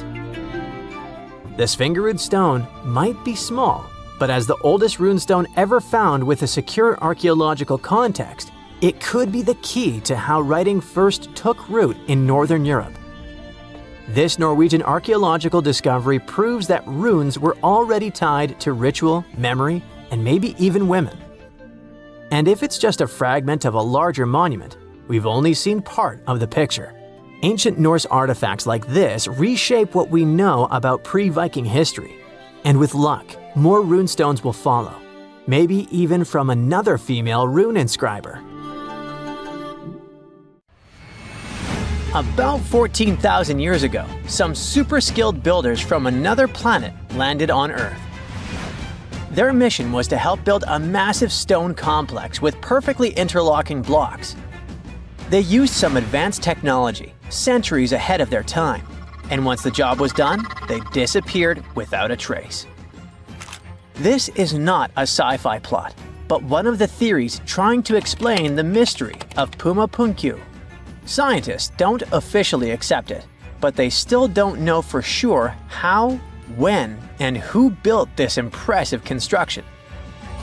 Pumapunku is part of the ancient city of Tiwanaku, near Lake Titicaca in Bolivia. Tiwanaku is an important place in Inca traditions. They believed it to be the place where the world was created. Historians believe Pumapunku was built around 536 AD. The first Europeans discovered it in the middle of the 16th century. At the heart of Pumapunku, there is a huge, terraced platform filled with massive stone blocks, some as big as a school bus. The largest one weighs a jaw-dropping 131 tons. That's heavier than 20 elephants. Even the smaller rocks are as big as a couch. Archaeologists believe there were at least 5 big gateways, as well as several smaller ones that may have been part of a grand monument. The site is built using 2 types of stone, red sandstone and andesite, which is one of the hardest rocks on Earth. The 8-shaped blocks of the construction fit together like puzzle pieces. They all look the same, as if they were mass-produced in a factory. But that should have been impossible for an ancient civilization. Even the smaller rocks are as big as a couch. These blocks were carved with precise holes and grooves to fit together. Builders made perfectly straight lines, cut identical angles, created smooth surfaces, and drilled holes. Some scientists believe they may have used advanced techniques, but there's no record of the tools they used. It took another 1,000 years before other civilizations could match this level of precision. One of the biggest mysteries is how these enormous stones were transported. Pumapunku sits high up in the mountains at 12,600 feet above sea level. So high that even trees don't grow there. The builders didn't have wheels, cranes, or modern machines. Yet somehow, they moved these heavy blocks miles from their original locations. Some scientists think they used llama skin ropes and ramps, but no one really knows for sure. The most commonly accepted version is that the Tiwanaku civilization, which thrived in the region between 500 and 1000 CE, built this impressive site. The complex was enormous and had many different areas. A western court, a large open area in the center, and an eastern court that was surrounded by walls. Long ago, it must have been incredibly beautiful, with polished metal plaques shimmering in the sunlight, brightly colored fabrics and ceramics decorating the buildings, and people in elaborate costumes walking through the plaza. But something doesn't add up here, as the Tiwanaku people never wrote down how they built Pumapunku. They would have probably left some clues if they had accomplished something like this. Plus, the Tiwanaku people didn't have the high-tech equipment needed to carve and move giant stone blocks with perfect precision. The architectural historians who first studied the place professionally concluded that a hammerstone couldn't have done such a fine job. They found no metal tools that were used in the construction process. That's why they suggested they might have used some unconventional tools the historians didn't even recognize as tools. There's a theory that these ancient builders might have had a way to soften stone to make it easy to carve before it hardened again. Or maybe they poured liquid stone into molds, just like we make concrete today. If it's true, this would mean an advanced civilization existed in South America long before we thought. Some researchers even think it had to do with the theory of Atlantis or other lost civilizations that may have had immense knowledge before a global catastrophe wiped them out. Local legends say that powerful deities used incredible powers to lift and shape the massive stone blocks. And some people believe Pumapunku was so advanced that the builders must have had help from visitors from outer space. The perfect cuts and massive stones look like something from modern construction. The supporters of this theory also say that some carvings at Tiwanaku show figures wearing helmet-like shapes, so they could be left by space travelers. Scientists from the University of California, Los Angeles, decided to officially debunk this theory. They created a digital model of Pumapunku using super precise measurements from historical records. Then, they used a 3D printer to make a miniature version of the site at 4% of its original size. Once the pieces were printed, the team sorted them by size, shape, and design, like a giant puzzle. They noticed that some blocks had special grooves for holding metal clamps, and others had ornamental carvings. When they finished their model, they realized one of the buildings had a very familiar design. It looked just like structures from two nearby sites. This was solid proof that Pumapunku was built by humans, not visitors from outer space. Over the centuries, people stole stones from Pumapunku and moved them around. This made things even more confusing for archaeologists. UCLA team created a digital archive, so researchers all over the world can now study the site without traveling to Bolivia. So maybe we'll hear about the new twists in this mystery soon. Another construction from the past that still impresses us with extreme precision is the Serapeum of Saqqara, a burial place built around 3,000 to 3,500 years ago. A French scientist accidentally discovered it in 1850. Inside the Serapeum, he found a long underground hallway. On both sides of the hallway, there were giant stone rooms, and inside those rooms, there were huge granite sarcophagi. These sarcophagi were not built for people, but for the sacred Apis bulls. These bulls were treated like royalty, as the people believed they were chosen by deities.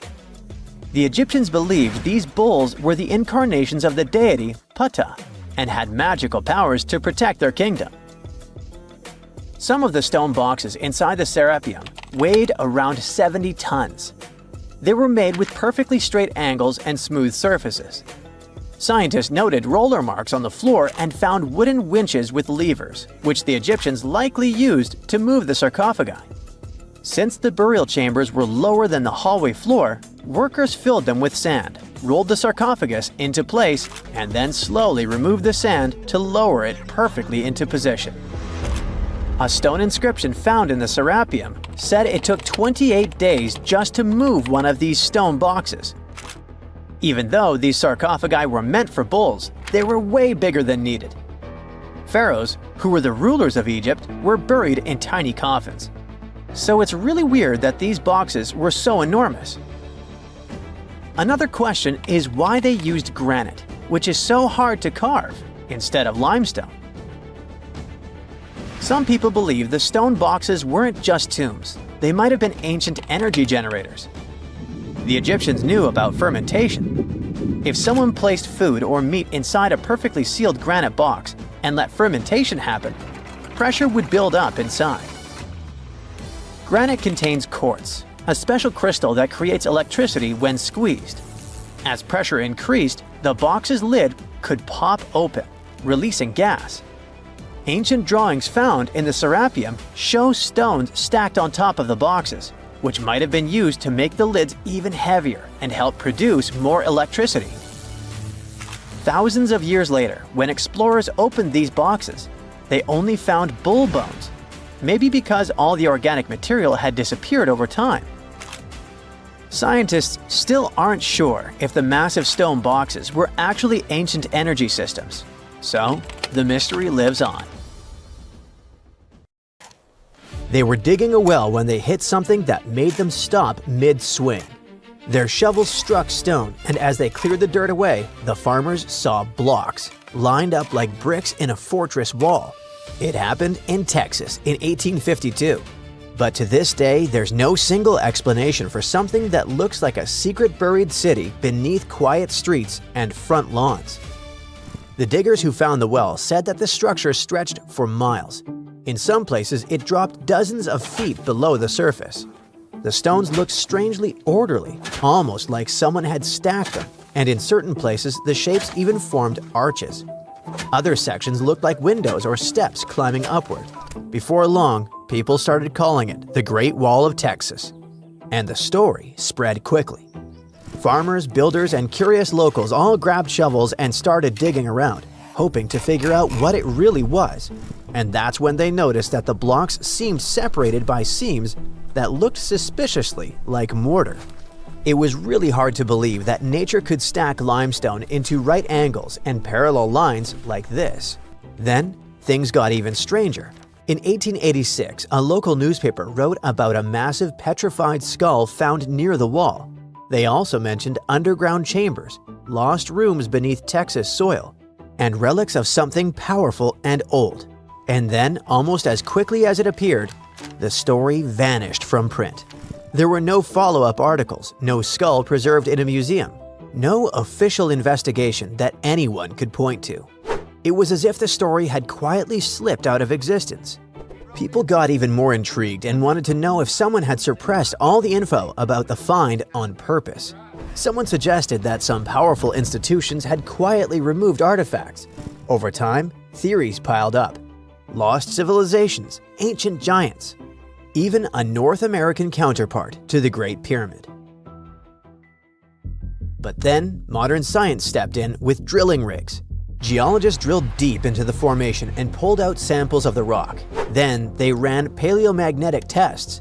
When rocks form, tiny magnetic minerals inside them line up with Earth's magnetic field at that moment, almost like microscopic compass needles frozen in place.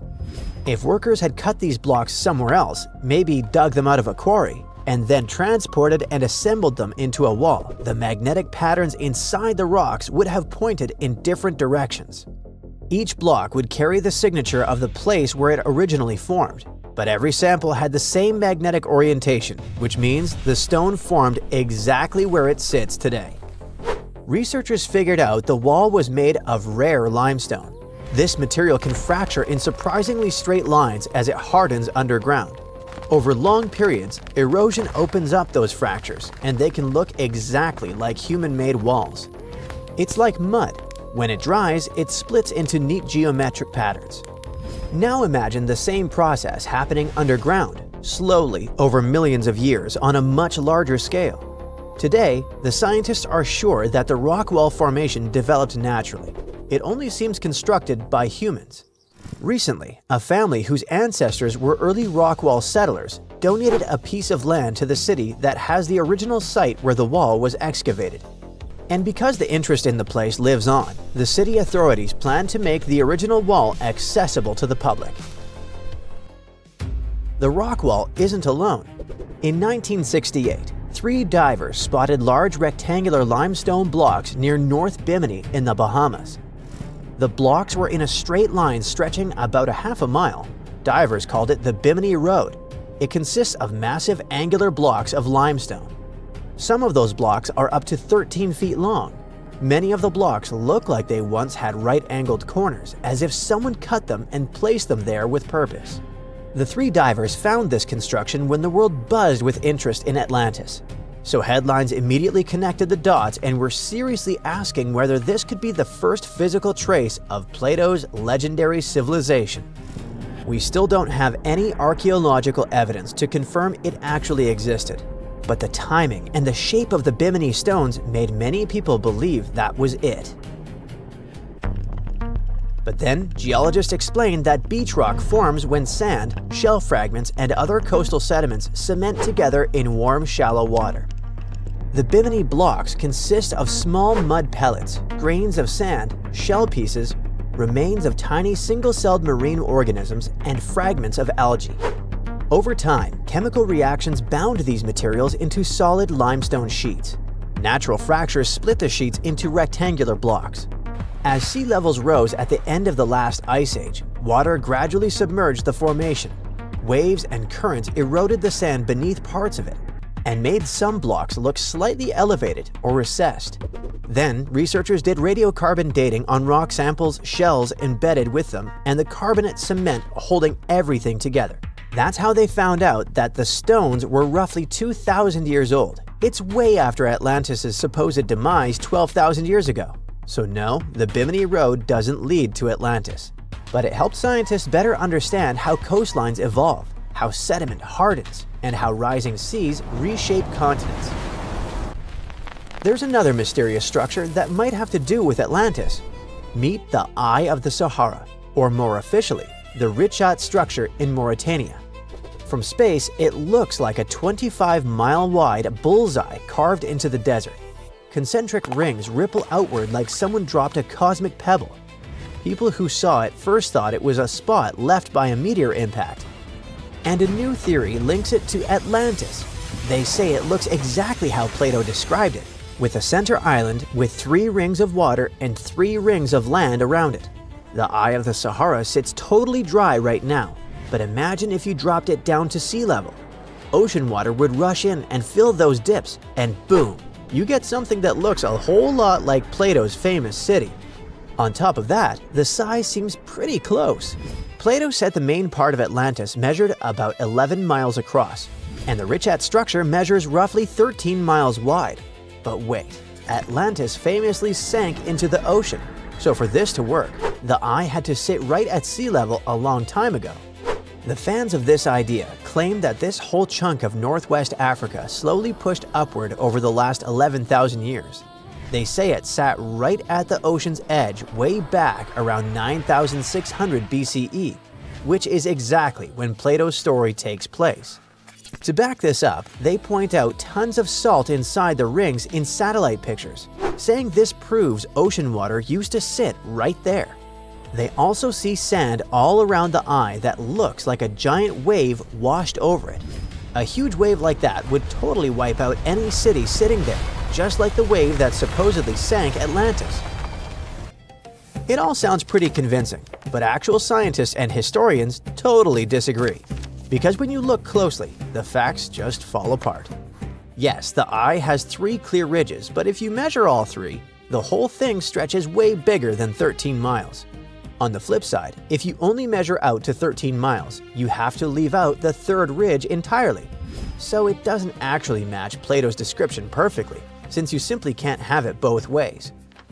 Modern satellite images show that the eye formed from uplifted rock layers that were pushed upward by molten material beneath the surface.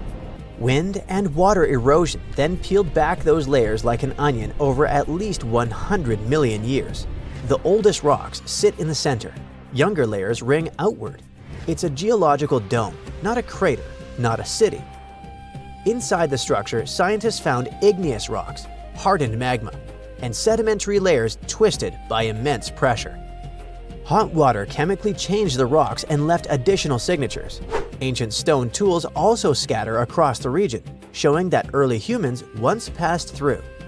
This site is now among the most significant geological heritage locations on Earth. Scientists found an entire city of Gaiangola that was hidden beneath the dense jungles of Mexico for 600 years. It covers 360 hectares, had over 1,000 buildings, 2.5 miles of defensive walls, a network of internal roads, and a well-planned urban layout with temples and ball courts, and separate neighborhoods for the elites and commoners. For centuries, people believed there was just an abandoned fortress there, based on stories passed on from generation to generation. Until recently, there was no way to see how truly huge it was without spending years on the ground. But thanks to the new technology, a remote sensing tool called LiDAR, they got a 3D model of the area in just 2 hours from a plane. Gaiangola was built between the years 1350 and 1521. It was a crucially important place for the Zapotec people, a group that had lived in the area since around 700 BCE. In Gaiangola, Families lived together in homes with big patios in the middle, surrounded by rooms. When families got bigger, they built more rooms and made their homes larger. The study found that both the leaders and regular people worked together to make the city better. Because Gyangola was surrounded by mountains, they used this land wisely and built their houses in a way that fit the slopes and let rainwater flow naturally. This helped keep their homes safe and strong. They were built so well that many of these buildings are still standing, even after hundreds of years. There are 2 pyramids in the center of the city. They may have been used as temples where the priests celebrated rites and ceremonies to their deities.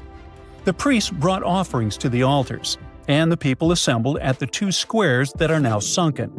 Then, there is also a palace with 64 rooms, some of them with circular columns on several sloped terraces. There are patios with many stairways all connected to each other. The sensing tool also found a round-shaped lookout point on a natural rock, where the Zapotec people could see their foes approaching from a distance. Researchers also noticed 2 circular structures that could have been used to watch the stars and measure time. They also found some tombs, so there was most definitely a city cemetery. By the end of the 1400s, the Zapotec people controlled a large territory on the Pacific coast and had successfully defended their land from the Aztecs, who were trying to take over more territory. They did the almost impossible and survived a 7-month-long siege at Gyangola. When they won this conflict and kept control of the southern part of Mesoamerica, the Zapotecs didn't need to live in Gyangola anymore. Staying in the mountains had its pros, but they needed fresh water and good farmland to grow food. The small city of Tehuantepec, just 12 miles away, had these conditions, so they moved there just before the Spanish arrived in 1521. Over time, Zapotec traditions started to fade, but their culture didn't disappear completely, and more than 300,000 Zapotec people still live in Oaxaca state in Mexico. They speak their own languages and keep their traditions alive. Creating the 3D model of the lost city is just the beginning of the research. Archaeologists hope that future studies of Gyangola will help us learn more about how the Zapotecs were organized, how they ruled their cities, and how they interacted with the Spanish when they arrived. They plan to study all 1,100 buildings found in the LiDAR scan, and it will take a few years. Instead of digging up the ruins, they will use special technology to scan the land and learn more about the city without damaging it. This same tech helped scientists find another massive ancient city that lay hidden beneath the thick green canopy of the Amazon forest. A whole network of houses, plazas, roads, and canals was hiding in the shadow of a mighty volcano. For centuries, many scientists assumed that ancient Amazonian people lived in tiny huts, clearing patches of land to survive. But this city, built 2,500 years ago and inhabited for 1,000 years, proves the opposite. Now, scientists think tens of thousands or even hundreds of thousands of people lived in complex urban societies. Scanning the area found 6,000 rectangular platforms, each measuring around 66 by 33 feet, and standing 6 to 9 feet high. These structures were arranged in clusters around central plazas, with straight roads with perfect right angles and paths connecting them. One of the roads was 16 miles long. Building straight roads like this is far harder than just following the landscape. Some of these roads may have had deep spiritual or ceremonial significance. The volcano's rich soil helped the civilization thrive, but it may also have led to its downfall. Researchers also found signs of threats to the cities, such as ditches that blocked entrances to the settlements. Maybe some people living nearby were trying to get in. The next step for the researchers will be studying the adjoining 116 square miles to know more about this large, complex society that could be bigger than the well-known Mayan societies in Mexico and Central America. Meanwhile, in 1963, a man in Turkey discovered an ancient city while renovating his own house. He knocked down a wall in his basement and found a mysterious room. He kept digging and saw a tunnel. It led to the Derinkuyu underground city. It's one of the deepest multi-level underground settlements in Cappadocia and in all of Turkey. The inhabitants lived on 8 levels and had access to cellars, storage areas, chapels, a school, a study room, and other structures. All floors were connected by an extensive network of tunnels. The underground city was probably built as a shelter. The construction is hiding at 279 feet deep, and you can't see it from the outside. The complex was large enough to shelter about 20,000 people with their livestock and food supplies. There was also a 180-foot ventilation shaft. Archaeologists believe that Phrygians first built the levels. The Romans used and enhanced the structure later. The golden time of Derinkuyu was during the Byzantine era. The next lost and found city appeared only in a few inscriptions and ancient texts, so no one could be sure it really existed.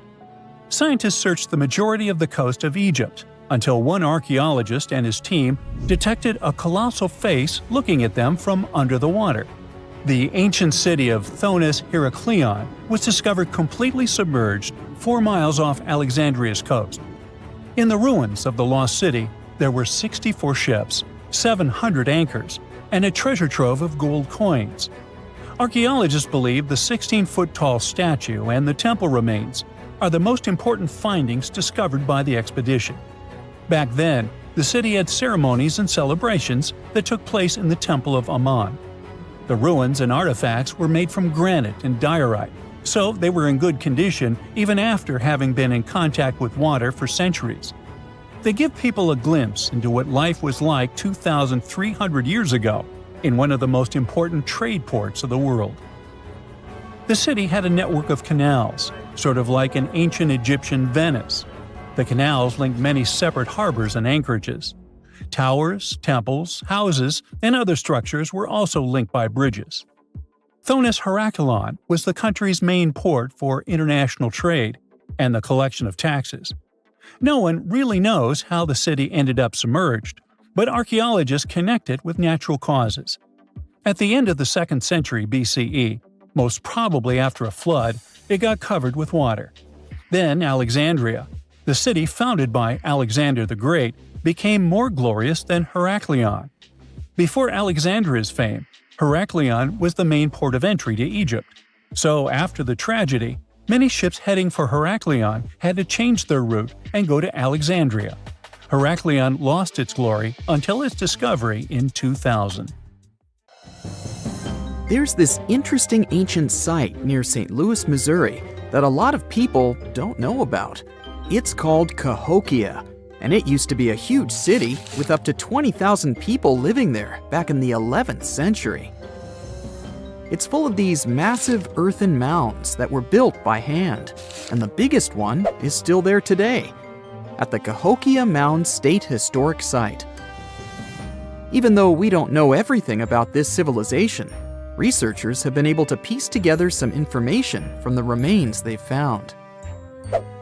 For starters, they found some pretty old teeth at this site. After studying their appearance and structure, scientists suggest that a lot of different indigenous groups lived there. About a third of them came from other areas in the middle of the continent, which they figured out by studying the different levels of various substances in the teeth. And get this, the way the mounds are arranged shows that this was actually a planned-out city, not just a bunch of villages grouped together. The rulers lived on top of the mounds, while everyone else lived in other structures. It's amazing to think that they were doing things like farming, hunting, logging, pottery, and weaving, all within this one giant city. Right in the middle of Cahokia, there was this giant mound that was about 100 feet tall, and around it, there was this huge wooden fence. Inside the fence was the city center, which had a big open space called a plaza. Archaeologists think that the plaza was designed to represent the 4 cardinal directions of the world. It was like the people who built it wanted to create a place that was in harmony with the universe. The center of the city was where they held ceremonies and events, and it was such a big deal that people from outside Cahokia would come to be a part of them too. What became of this city? Hard to tell. Some people think that the reason it fell apart is that they cut down too many trees and the land got all messed up. Other scientists believe that's not true because the soil was still in pretty good shape after the city was gone. The Europeans were not even around at that time, so they couldn't have influenced the downfall of Cahokia either. There's also one theory that suggests there were fights with other communities that caused the city to collapse.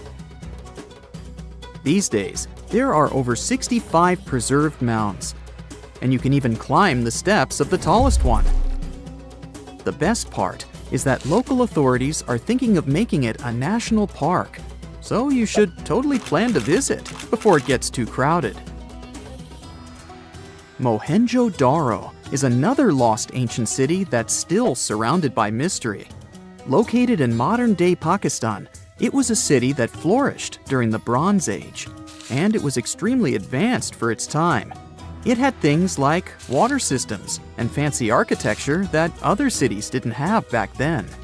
Despite these features, it's not as well known as other ancient cities, like those in Egypt or Mesopotamia.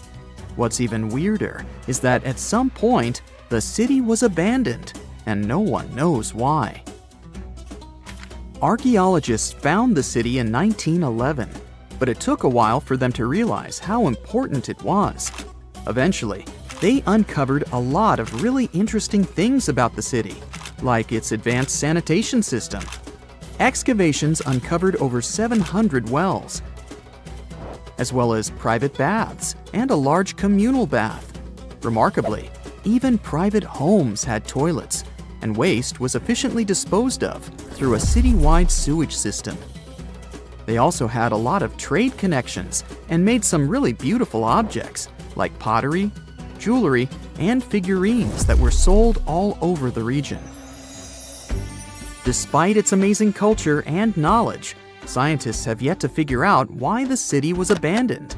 Some people think changes in the nearby river might have had something to do with it. The writings that the people of Mohenjo-Daro left behind are still a complex code, even for the most skilled specialists, making it even harder to piece together their history. Have you heard of the lost city of Kolmanskop? It used to be a small settlement in the Namib Desert. Legend has it that it got its name from a man named Coleman who got stuck in the local dunes and was never seen again. But that's not the interesting part. In 1908, a railway worker found a shiny stone and showed it to the chief railway foreman, who turned out to be a hobby mineralogist. They discovered it was a diamond, and soon, Kolmanskop became the richest town in Africa and one of the richest places in the world. It had luxurious stone houses, a school, a hospital, and even an ice factory to produce ice for fridges. The hospital had the first X-ray machine in southern Africa, which was supposedly used to check if workers were illegally swallowing diamonds. Its popularity began to decline in the late 1920s when another diamond-rich location was discovered nearby. Most of the inhabitants soon began to flee the city in search of a better life, leaving the buildings abandoned. In 1938, all machinery was taken south and the town was left to the desert. The last inhabitant left Kolmanskop between 1956 and 1960.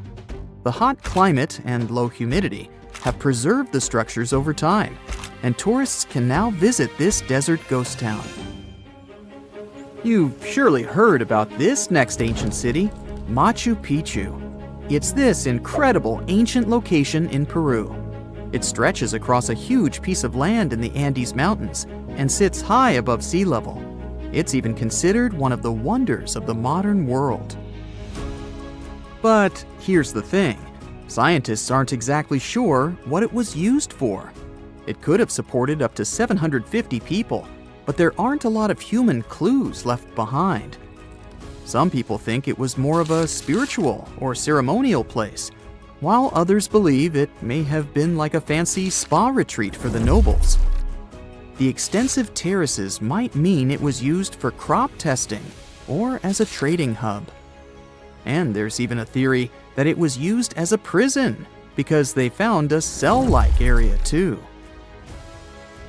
It's amazing that even today, archaeologists and historians are still puzzled about how it was built. Did you know that they probably didn't even use wheels for transportation? And those massive granite rocks were somehow pushed up the steep Andean mountains. even though most of them weighed a lot. Some historians think that hundreds of people worked together to push each rock up the peak. The huge stones at Machu Picchu are also so close together that you can't see any cracks between them. It's pretty cool because it also makes the area safe during earthquakes, which is important since Peru is a shaky country. But how did the stones stay put during all those quakes? They actually move a little bit, but then they go back to their original spot, almost like they're dancing. Some people think wet wooden wedges were used to keep them in place, but that doesn't really add up, considering how big the structures are. Locals back then also seem to have built Machu Picchu without using any pack animals or iron tools. They had to sculpt and put everything together using mostly their hands. Plus, the citadel is built on a fault, so they had to move a bunch of stone and earth to make it flat. Scientists also think that the real construction is actually underground because of the deep foundations and drainage system. In fact, there's a hidden water system that was just recently discovered using 3D scanning. They didn't even use mortar to put the granite blocks together. They were so precise that you can't even fit a sheet of paper between them. One theory suggests that people that lived there used stone tools made of a harder material than the stone they were cutting. See this place on the map? Yeah, right there. It's estimated that around 100 people have vanished or lost their lives here. Why, you ask? Well, it seems they were all looking for this guy, Percy Fawcett. He was a British colonel, famous for his sharp blue eyes, perfectly groomed beard, and signature hat. He looked like a character from Pride and Prejudice, but lived more like Indiana Jones. In fact, this character was inspired by Fawcett's story.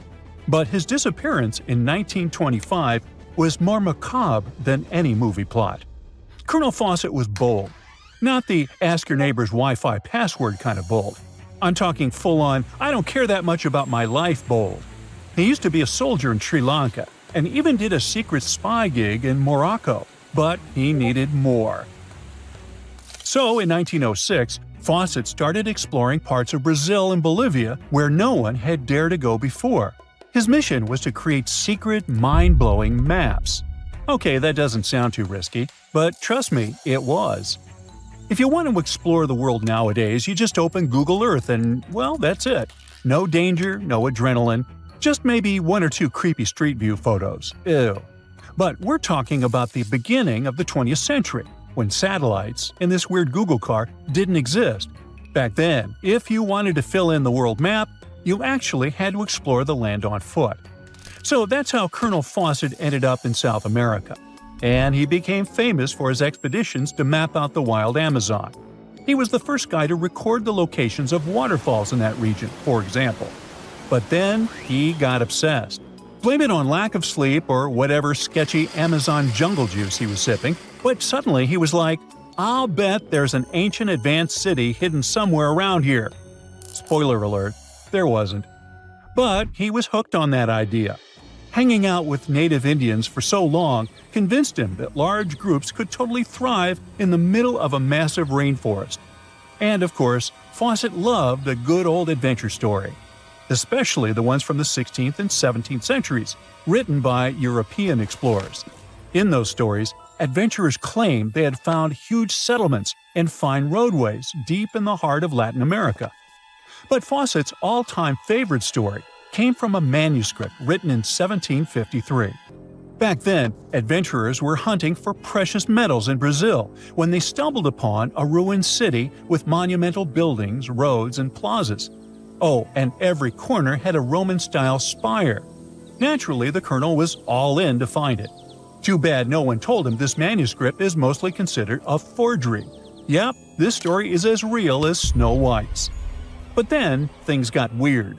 The settlement described in that manuscript was supposedly located in the northeast side of Brazil. But now, he's saying there's an advanced civilization in Mato Grosso, which is in a different part of the country. So he decided to name this new place the City of Z. Back in the 1920s, the colonel launched two separate expeditions to find it. But both trips failed, as he faced terrible weather, fever, and of course, exhaustion.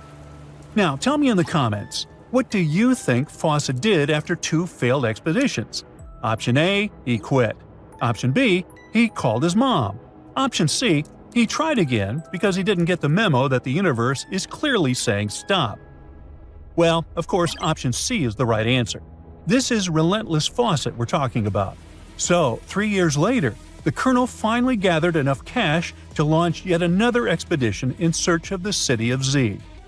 All he needed was a crew of people crazy enough to join him.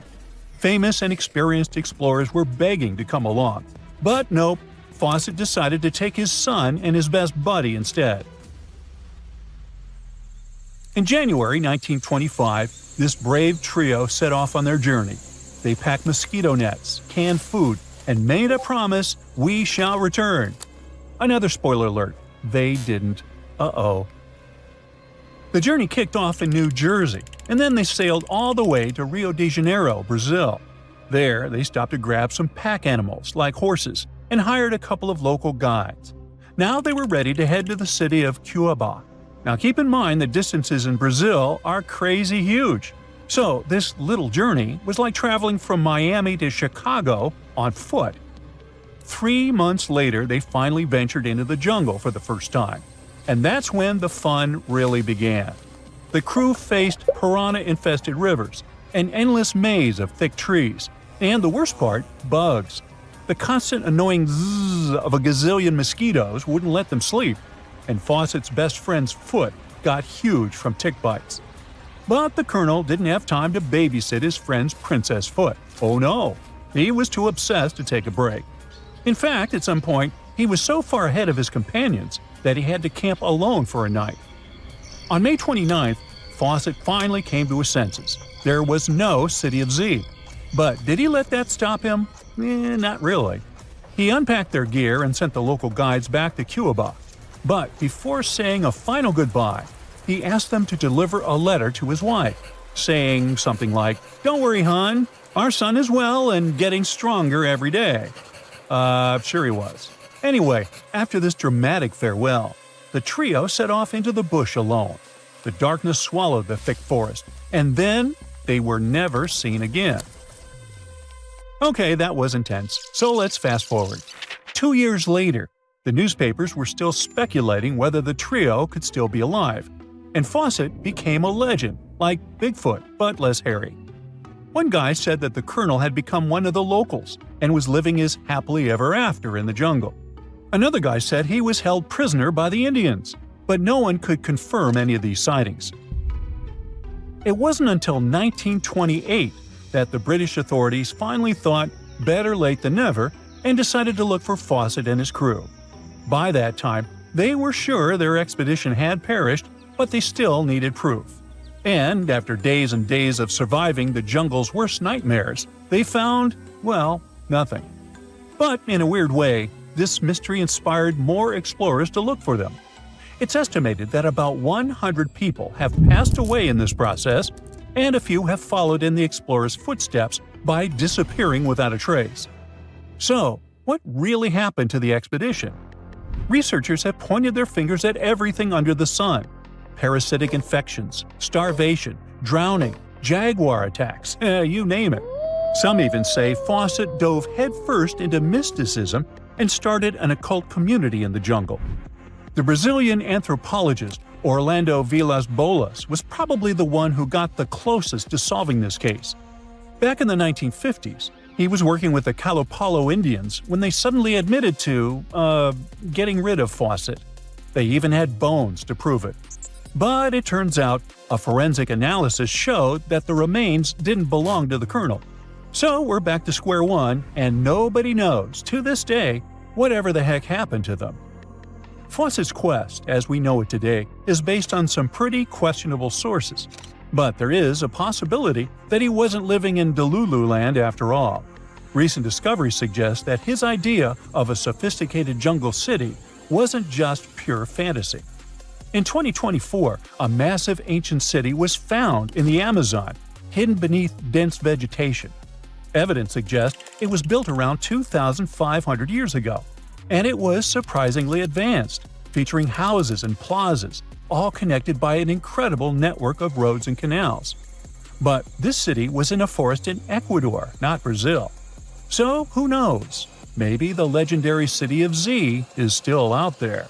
1,000 years ago, near modern-day St. Louis, Missouri, there was a vibrant, bustling city called Cahokia. It was a Native American city, the largest and most influential one in Mississippian culture. At its peak, around 1050 BCE, Cahokia was home to as many as 30,000 people, making it larger than Paris at the time. But what's interesting is that Cahokia didn't have any big marketplace. Usually trade was the backbone of any big city, yet this one stood out for archaeologists. That's because Cahokia wasn't about commerce. It was about culture, community, and parties. The people who lived there threw massive parties that would last for days. The city's grandest feature was its 50-acre plaza, surrounded by amazing earthen pyramids. This massive space could hold over 10,000 people. Imagine them all gathering there for festivities, dancing, drinking coffees and teas, feasting on deer, and betting on sports. The events were super lively. Cahokians would wear awesome costumes, style their hair in interesting ways, and decorate their bodies with tattoos. Athletes were playing a game called Chunky, where they hurled spears at a rolling stone disc, competing to get as close as possible. The roar of the crowd filled the air, and performers showed off their skills. These celebrations were so wild, they left traces in history. After the parties ended, Cahokians cleaned up by tossing leftovers into pits. Archaeologists have uncovered these waste pits, and they were filled with food remains and pottery. One pit alone contained the remains of 2,000 deer, and that's from a single event. They also found traces of yaupon holly, a caffeinated plant that was traded from hundreds of miles away. This just shows how much effort and thought Cahokians put in their celebrations. Would you like to live in a city like this? But aside from all the fun and games, Cahokia was also deeply complex and spiritual. The city was built on a landscape that mixed dry land with swampy patches. Many people believe that this symbolized the connection between the world of the living and the dead. The people of Cahokia saw their city as a bridge between these two realms. They built earthen mounds, both for ceremonies and rituals, and as construction support. These mounds rose from the swampy areas. Meanwhile, people settled in the drier spots. Elevated pathways connected these neighborhoods, creating a physical link between life and death. Isn't it sad that some ancient metropolises that rival modern cities in scale just disappeared? Cahokia's story came to a quiet end around 1350 CE, when the city was abandoned, all due to changes in environments and weather, floods, and other problems.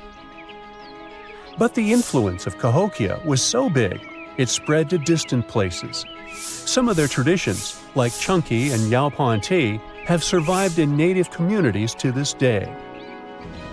Today, Cahokia is a UNESCO World Heritage Site, and it's not the only megacity we lost. About 5,000 years ago, people in the Indus Valley built some of the world's first cities. Mohenjo-Daro was an ancient city in what is now Pakistan. The city was built around 2500 BCE, and back then, it was a thriving hub of the Indus civilization. Sure, it was much smaller than modern cities, but it was quite huge at the time, around 40,000 inhabitants.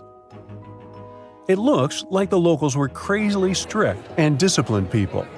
The city's planning and organization were incredible. It was laid out in a grid pattern. Streets and important buildings aligned along the north-south axis, probably to match the movement of the sun and moon. They also built one of the most advanced systems for water and waste management of their time. The city had about 700 wells. Nearly every house had its own. Most homes also had private bathrooms with drainages and even underground sewers. This shows how skilled these people were at staying clean. And with all this discipline, it looks like there were no kings, queens, or even a central government. They could still have some authority, like local elites or elected officials, just not a classic strict monarchy or religion. Instead, people there cared about simplicity and order. They basically managed themselves, having standardized ways of doing things, from the way tools and potteries were made to how they traded. Which is why, unlike many other cities, Mohenjo-Daro didn't have grand palaces, temples, or monuments. Instead, they had public areas known as citadels. People gathered at citadels for rituals, meetings, and storage of grain. And it seems like this way of life worked perfectly. Scientists found some seals and weights, which means the economy was well regulated. Archaeologists found some intricate artifacts like ivory, lapis lazuli, carnelian beads, and gold jewelry. Another famous find is the small bronze statue known as the Dancing Girl, which was discovered in 1926. Mohenjo-Daro wasn't poor at all. And they also pulled off some awesome buildings. Staying clean was clearly way more important to them than displays of wealth or power. So they created the Great Bath, one of the most famous structures in the city.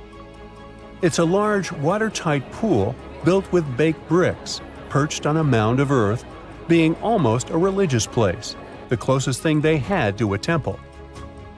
Meanwhile, the city itself was built on a series of mounds. They grew taller over the centuries as people added new houses and structures.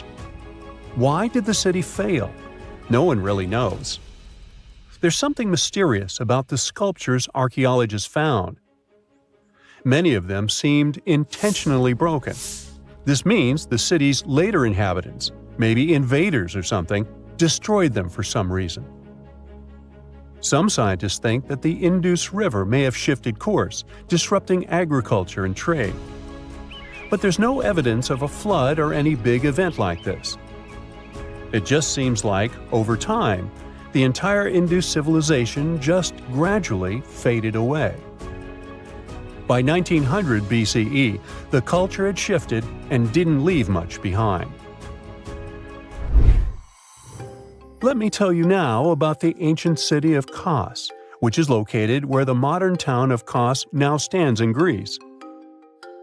Imagine arriving by sea, and the first thing that hits you is the sheer grandeur of its agora, this massive public square built with stones in different colors, laid out on terraces that rise above you. It was one of the biggest in the ancient world, and it made a great impression on anyone approaching the city. This place has a rich history dating back to around 2300 to 2200 BCE. A long time ago, local folk gathered up from different parts of the island to form a new city in the northeast. People have lived there since the Bronze Age, and over time, it became a super important center of culture and trade. And no wonder, since it's right near a natural harbor. The harbor was sheltered by two breakwaters, and people built some of the most important religious sites there, including the sanctuaries of Aphrodite and Hercules. Kos wasn't just beautiful, though. It had some brilliant design. The whole city was laid out in a neat grid, with streets crossing each other at perfect right angles, literally looking almost like a modern city. Thanks to this, moving around was super easy, and the blocks, or insulae, were big enough to fit several large houses. Kos remained largely unchanged until the 6th century CE. Over time, it started gradually shrinking in size, confined within the walls of what is now the Chora neighborhood. Meanwhile, Palmyra was an ancient city built around a beautiful oasis sometime around the 3rd millennium BCE. Originally known as Tadmor, this city flourished as a major stop on the Silk Road, linking the Near East with Asia. It was a thriving center of trade and culture. They had a marketplace, assembly buildings, grand gates. In other words, this place was bustling with life. The city has been through many hands throughout its history, from the Byzantine to Arab caliphates, which is probably why it had some awesome architecture. An interesting blend of Greco-Roman, Persian, and Arabic vibes. The Temple of Bel, the Great Colonnade, and a Roman-style theater. But, like all the others, it decayed over time. Palmyra's importance faded, and by the early 1400s, it had been largely destroyed. But at least its ruins remained. Right now, they're a UNESCO World Heritage Site. There you are, trekking across a desert on foot. It's hot, you're terribly thirsty, and now you gotta walk around this stupid wall. Wait, a wall in the middle of a sandy, lifeless nowhere? Exactly, a wall in the northern Saudi desert. Archaeologists have just made a super exciting discovery, and what they found was not just a single wall.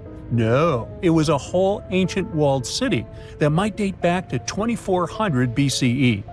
They think this place was home to around 500 people and could have been used for 1,000 years. This discovery is groundbreaking. It means that the area could have been way more advanced than anyone expected.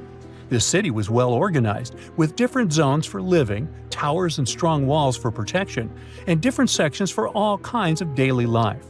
This ancient city, now called Al-Natta, was basically an oasis town, and it's great since it can give us a peek into what life might have been like in this desert thousands of years ago. Apparently, they had clearly separated areas, like residential sections, a cemetery, farmland, and even a town center.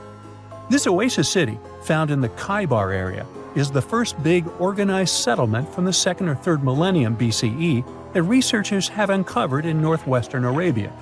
The first surveys show that this town, which covered about 6 acres, had several districts, including the residential area, the cemetery, and the legal one, with courts. The houses were set up in neat rows, all connected by small roads. Those streets kept the residential area separate from the rest of the town. Back then, most people in this region were nomadic herders, always moving around. But archaeologists have been sure that during the Bronze Age, northwest Arabia had small walled towns and oasis centers scattered across it. These connected oasis towns were unique, offering secure places for people to live, store goods, and trade. They started showing the beginnings of urban planning, which hints that people of that time were already starting to settle down and organize communities more seriously. The research team estimated that there were about 50 homes in Al-Natta, but that number could go up to 70 as they keep digging. They think that a few hundred people lived there, and probably one of the coolest things is that some houses went up to 3 stories tall. Built on a slope near a couple of major trade routes, this city was set up in a prime spot. Now, one of the most impressive things about this place is its water supply. The oasis had springs and aquifers, which are underground water sources, and such conditions were perfect for farming. Those water sources meant residents could grow their own food, making the town self-sufficient. The outer walls probably helped control who could enter the town and get access to its resources. This settled way of life was an impressive shift from nomadic living to a more agro-pastoral lifestyle, which means a mix of farming and herding animals. Another find that supports this theory is a bunch of tools, like grinding stones, mortars, and pestles, discovered inside the town. People there must have ground grains and prepared food. They had a diet of cereals, meat, and milk from animals they raised themselves. These astonishing findings show that the inhabitants of the town could easily feed themselves and were surprisingly advanced for that time. Thanks to better access to Saudi Arabia in the past couple of decades, archaeologists now have a much clearer picture of what life there was like thousands of years ago. The most exciting thing is that Al-Natta might have been part of a whole network of similar fortified oasis towns spread across the region, and all of these connected sites could show us how trade routes and small settlements worked together at that time in that arid area. Now, at the same time, this recent discovery isn't the only one that has the scientific world buzzing with excitement. How about we visit Egypt and see for ourselves? After all, archaeologists have just found a stash of ancient Egyptian and Greek treasure underwater. They were exploring the lost city of Thonis Heraklion off the coast of Egypt, which sank more than 1,000 years ago. This city was legendary, and nobody even knew where it was until it was rediscovered in 2000. Now they're uncovering more and more, and on this dive, they found a pile of gold and silver treasures. Those were probably used in rituals to bless Egyptian pharaohs when they took the throne. The researchers even found an ancient Greek temple dedicated to Aphrodite and some super-old Greek weapons. Frank Gaudio, the lead archaeologist, said it was astonishing that those delicate objects had survived the disaster that brought the city down. Back in its prime, Thonis Heraklion was one of the biggest port cities in the Mediterranean. It was a huge center of social life and was the main entry point for ships from Greece coming into Egypt. But tragically, due to rising waters, earthquakes, and a catastrophic tidal wave, the soil underneath the city literally turned into mush, and then the entire city sank into the Mediterranean. It was forgotten until Gaudio's team found it in 2000. Since then, they've been uncovering new parts of the city and piecing together its history little by little.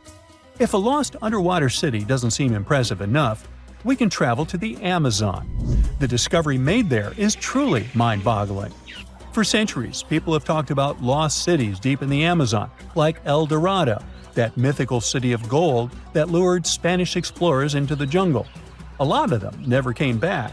Then, in the 1900s, a British explorer named Percy Fawcett went searching for what he called the lost city of Z, and he too disappeared. But now, finally, scientists have actually found proof that those lost cities in the Amazon were real all along.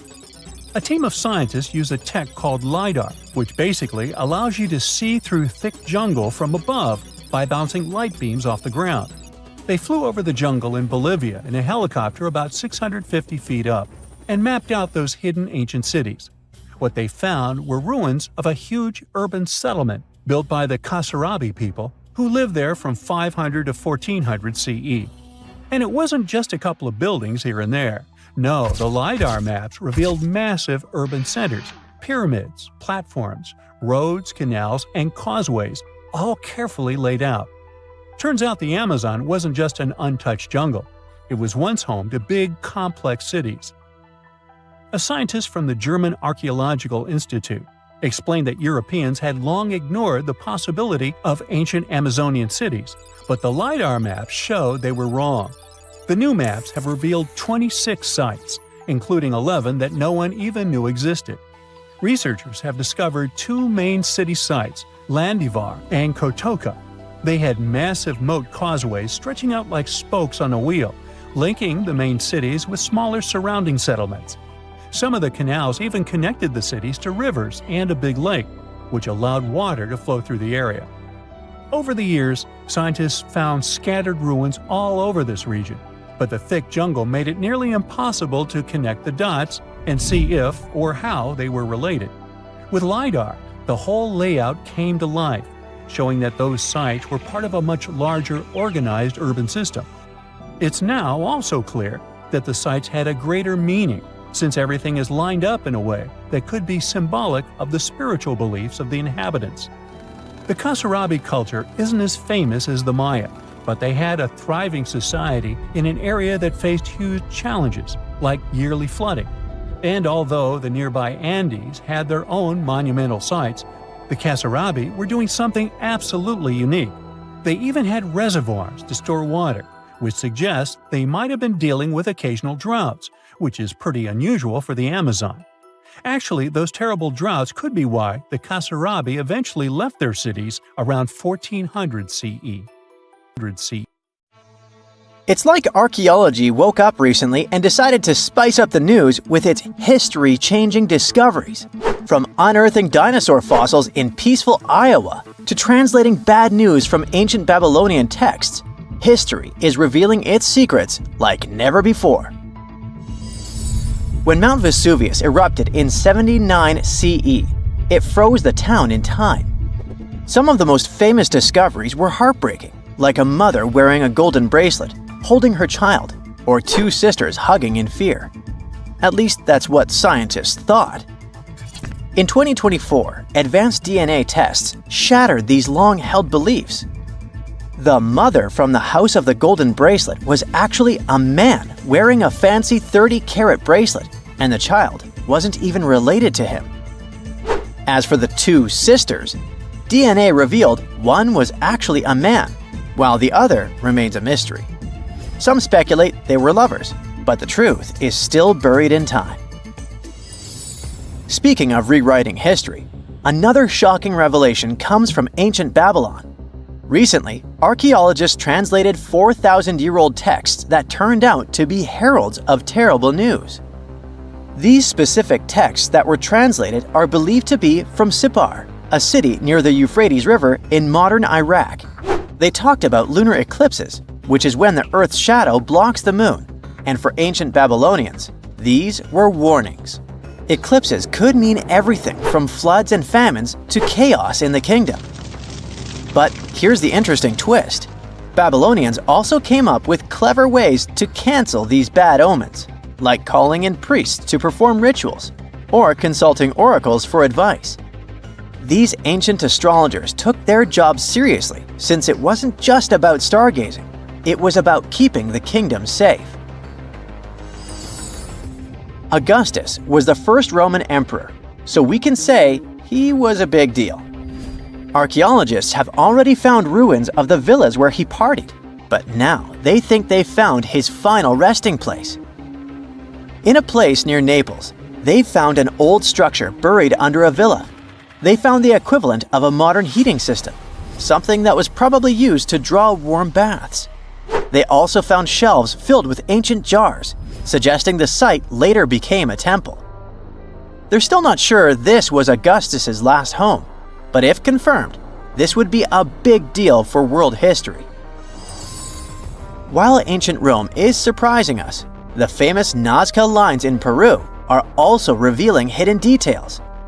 These massive geoglyphs, created thousands of years ago, have only been partially studied until now. Scientists trained artificial intelligence to help them scan 243 miles of terrain. With AI's help, they identified over 300 new motifs, including llamas, stick figure people, and strange heads. The algorithm, originally developed to decode charred scrolls from Mount Vesuvius, has doubled the number of known glyphs. The past is getting a serious digital upgrade. Meanwhile, in Bulgaria, archaeologists made a surprising discovery in a place few would expect: a sewer. In 2024, researchers unearthed a nearly intact 6.8-foot-tall marble statue of Hermes, the Greek god of travelers and trade, hidden beneath layers of soil. Experts believe it was placed there for safekeeping after an earthquake in 383 CE damaged the city's infrastructure. At that time, paganism was declining and Christianity was rising as the Roman Empire's official religion. Many pagan idols were being destroyed, but it seems some locals secretly preserved their deities by hiding them underground. Searching the bottom of the River Thames is probably worse than looking under your bed.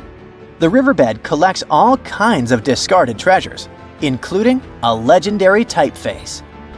In the early 1900s, two men created the Doves typeface for printing books, but after a bitter falling out, one of them threw every single metal letter into the river.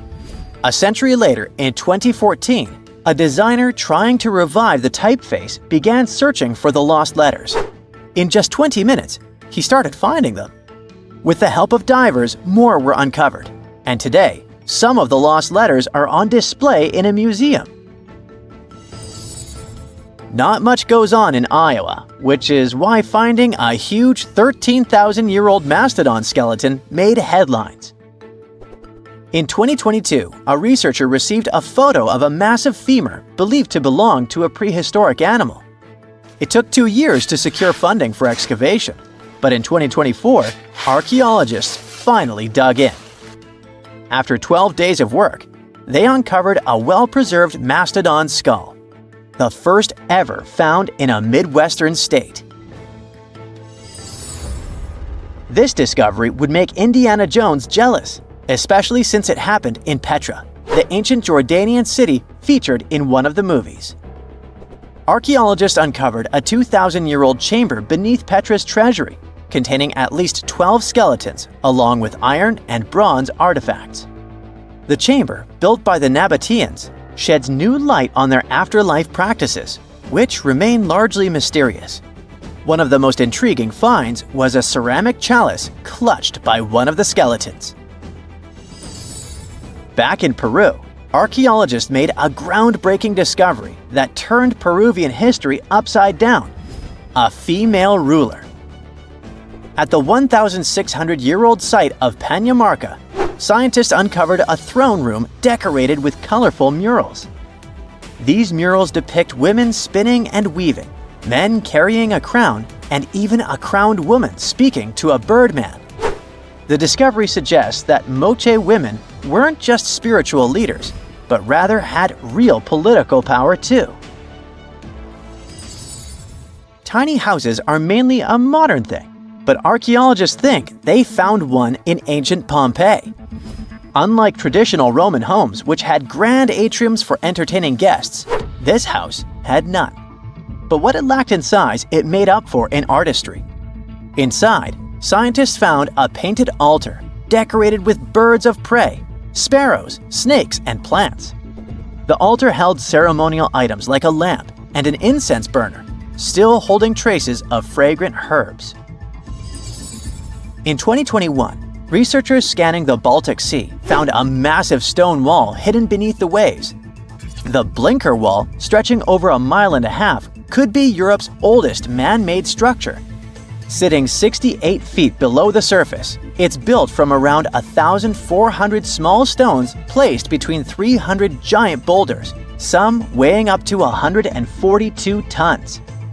Dating back over 10,000 years, the Blinker Wall predates Stonehenge and France's Karnak stones, meaning it was likely built when the area was dry land.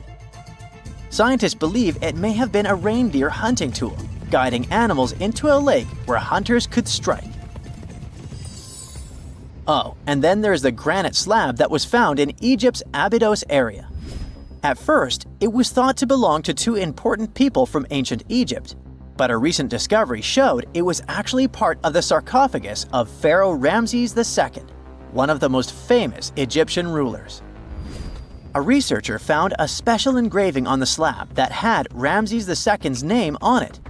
Ramses ruled Egypt a long time ago, and after he died, his tomb was looted, so his body and belongings were moved around a few times. This new discovery shows that after Ramses' tomb was robbed, some of his things were used again. The finding also teaches us that ancient Egyptian tombs were often looted, and the things in them were reused.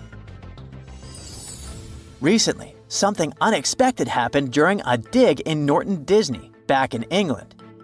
While searching for ancient coins and brooches, a volunteer from the Norton Disney History and Archaeology group stumbled upon a mysterious Roman dodecahedron. This small hollow object, made of copper alloy with 12 pentagonal sides, was buried for 1,700 years, but was surprisingly well preserved. Though over 30 of these strange objects have been found in the UK, no one knows for sure what they were used for. Some think they might have been measuring tools or calendars, while others believe they were used for rituals. The Norton Disney Group thinks these dodecahedra were likely symbols for religious ceremonies, as many show no signs of wear from daily use. This area might just be the most important spot in America right now, as it is worth over $1 trillion. There's something incredibly valuable hidden right here at Thacker Pass, and it is going to shake things up, not just in Nevada, but in the US economy and its global relations. The McDermott Caldera is a massive area, about 28 miles long by 22 miles wide, stretching across northern Nevada and southern Oregon. It's in Humboldt County, a quiet, rural place with just one main city that's going to change a lot in the next 5 to 10 years. That's because they found white gold there. We're talking about lithium. And to explain why this metal is so important, we need a scale. On one side, we place a chunk of lithium, and on the other, an apple. What do you think will happen? If both have the same volume, the scale is going to tip toward the apple.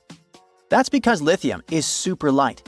Its density is about 0.3 ounces per cubic inch, which makes it the lightest solid you can find at room temperature. Lithium is also extremely reactive. That means it combines with other elements very easily, and it can catch fire just as easily. Mix it with water, fire. Expose it to air, yep, fire again. But when you combine its lightness with its high reactivity, you get a material that's perfect for batteries. Like the one powering your smartphone, laptop, or even your electric car. Nevada's been hiding this treasure for about 16 million years. The McDermott caldera used to be a volcanic hotspot, spewing molten rock and creating a huge lake filled with mineral-rich waters. Over time, that lake dried up, leaving behind thick layers of clay loaded with lithium. Right now, Thacker Pass Mine is sitting on one of the biggest untapped lithium reserves in the world, worth about $1.5 trillion. If everything goes as planned, they expect it to produce about 40,000 tons of high-quality lithium a year. And that's enough to make batteries for up to 800,000 electric cars. Like I mentioned earlier, this metal is the backbone of modern batteries.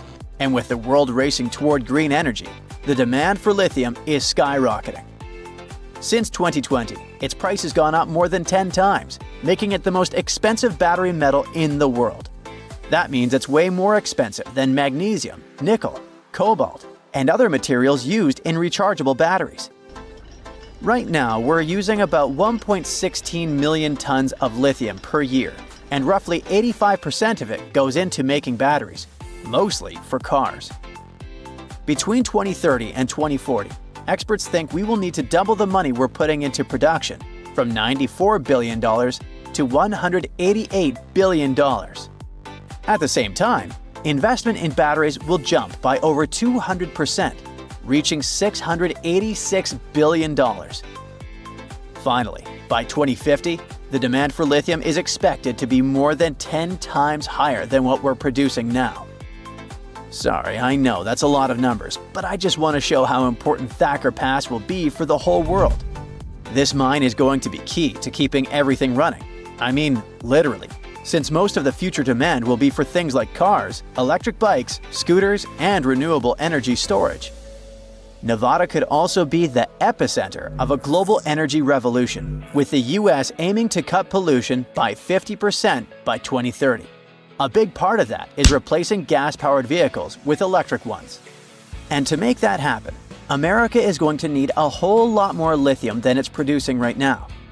Nowadays, most of the metal used in the United States come from countries like Chile and Argentina. So if America wants to be a leader in this market, it really needs to invest more and more in projects like Thacker Pass. But there's another challenge. Finding lithium in a mine is one thing, but refining it is another story. Just like diamonds are carefully cut and shaped to bring out their sparkle and sold in rings and necklaces, something similar needs to be done with lithium. The raw material that comes from the mines has to be refined into a pure form that can actually be used in things like batteries.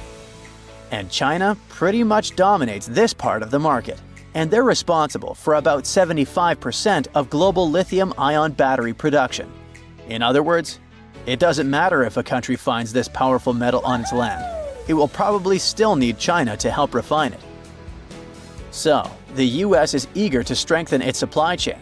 In fact, they're so excited about this possibility that authorities have invested over $2 billion in loans into the Nevada project. Because of that, Thacker Pass could make the US a leader in lithium production worldwide. If their estimates are right, the McDermott caldera could hold nearly half of the world's known lithium reserves. It would almost double the reserves found in Bolivia's salt flats, for example. which used to hold the record for the world's largest deposit. This discovery is about to change Humboldt County for good. Those quiet streets surrounded by nature will never feel the same again. The mine will need about 2,000 workers who will probably move there from other cities. Those workers will need houses, hospitals, schools for their kids, and all the necessary services. Do you see how it's like a ripple effect? For every person hired to work on the project during construction, 6 more people will get hired in the state to support them. Thacker Pass is also going to have a huge impact on the economy, not just in Nevada, but all across the country. People expect the mine to be active for 35 years, and each year it's expected to generate over $2 billion. But here's the thing. In Thacker Pass, they'll be extracting lithium from clay, and this process has never been done on such a huge scale before. So it's kind of a hit or miss. But if it works, it could completely change the industry. Big question. Who's interested in all this? Well, we've got 3 big companies eyeing the lithium market in the US. First, there's ExxonMobil. The oil giant wants to start producing lithium by 2027, and they have plans to become the top supplier for electric vehicles by 2030. Then there's General Motors, the company behind big car brands like Chevrolet and Cadillac. They're so interested in this business that they agreed to pay $625 million for a 38% stake in Thacker Pass. And finally, Tesla.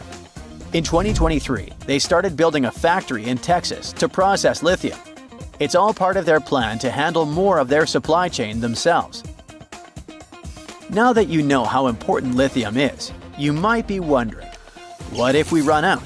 Well, that could happen, since it comes from mining and, just like gold, is a finite resource. But that doesn't mean we'd have to give up smartphones or electric cars. If we ever run out of this metal, we'd probably find new ways to produce batteries. In fact, some experts think thermal batteries could be the next big thing. They store extra energy from renewable resources like wind or solar power, which are very cheap. So they represent a new way of storing energy at a small fraction of the cost. Nowadays, they're primarily used for powering the production of steel, cement, and chemicals. Thermal batteries are also being used to heat and cool large buildings. However, more and more projects are focusing on bringing this technology into private spaces, like houses and apartments. Experts are optimistic that initiatives like these could make thermal batteries as well known as electric batteries, and they might soon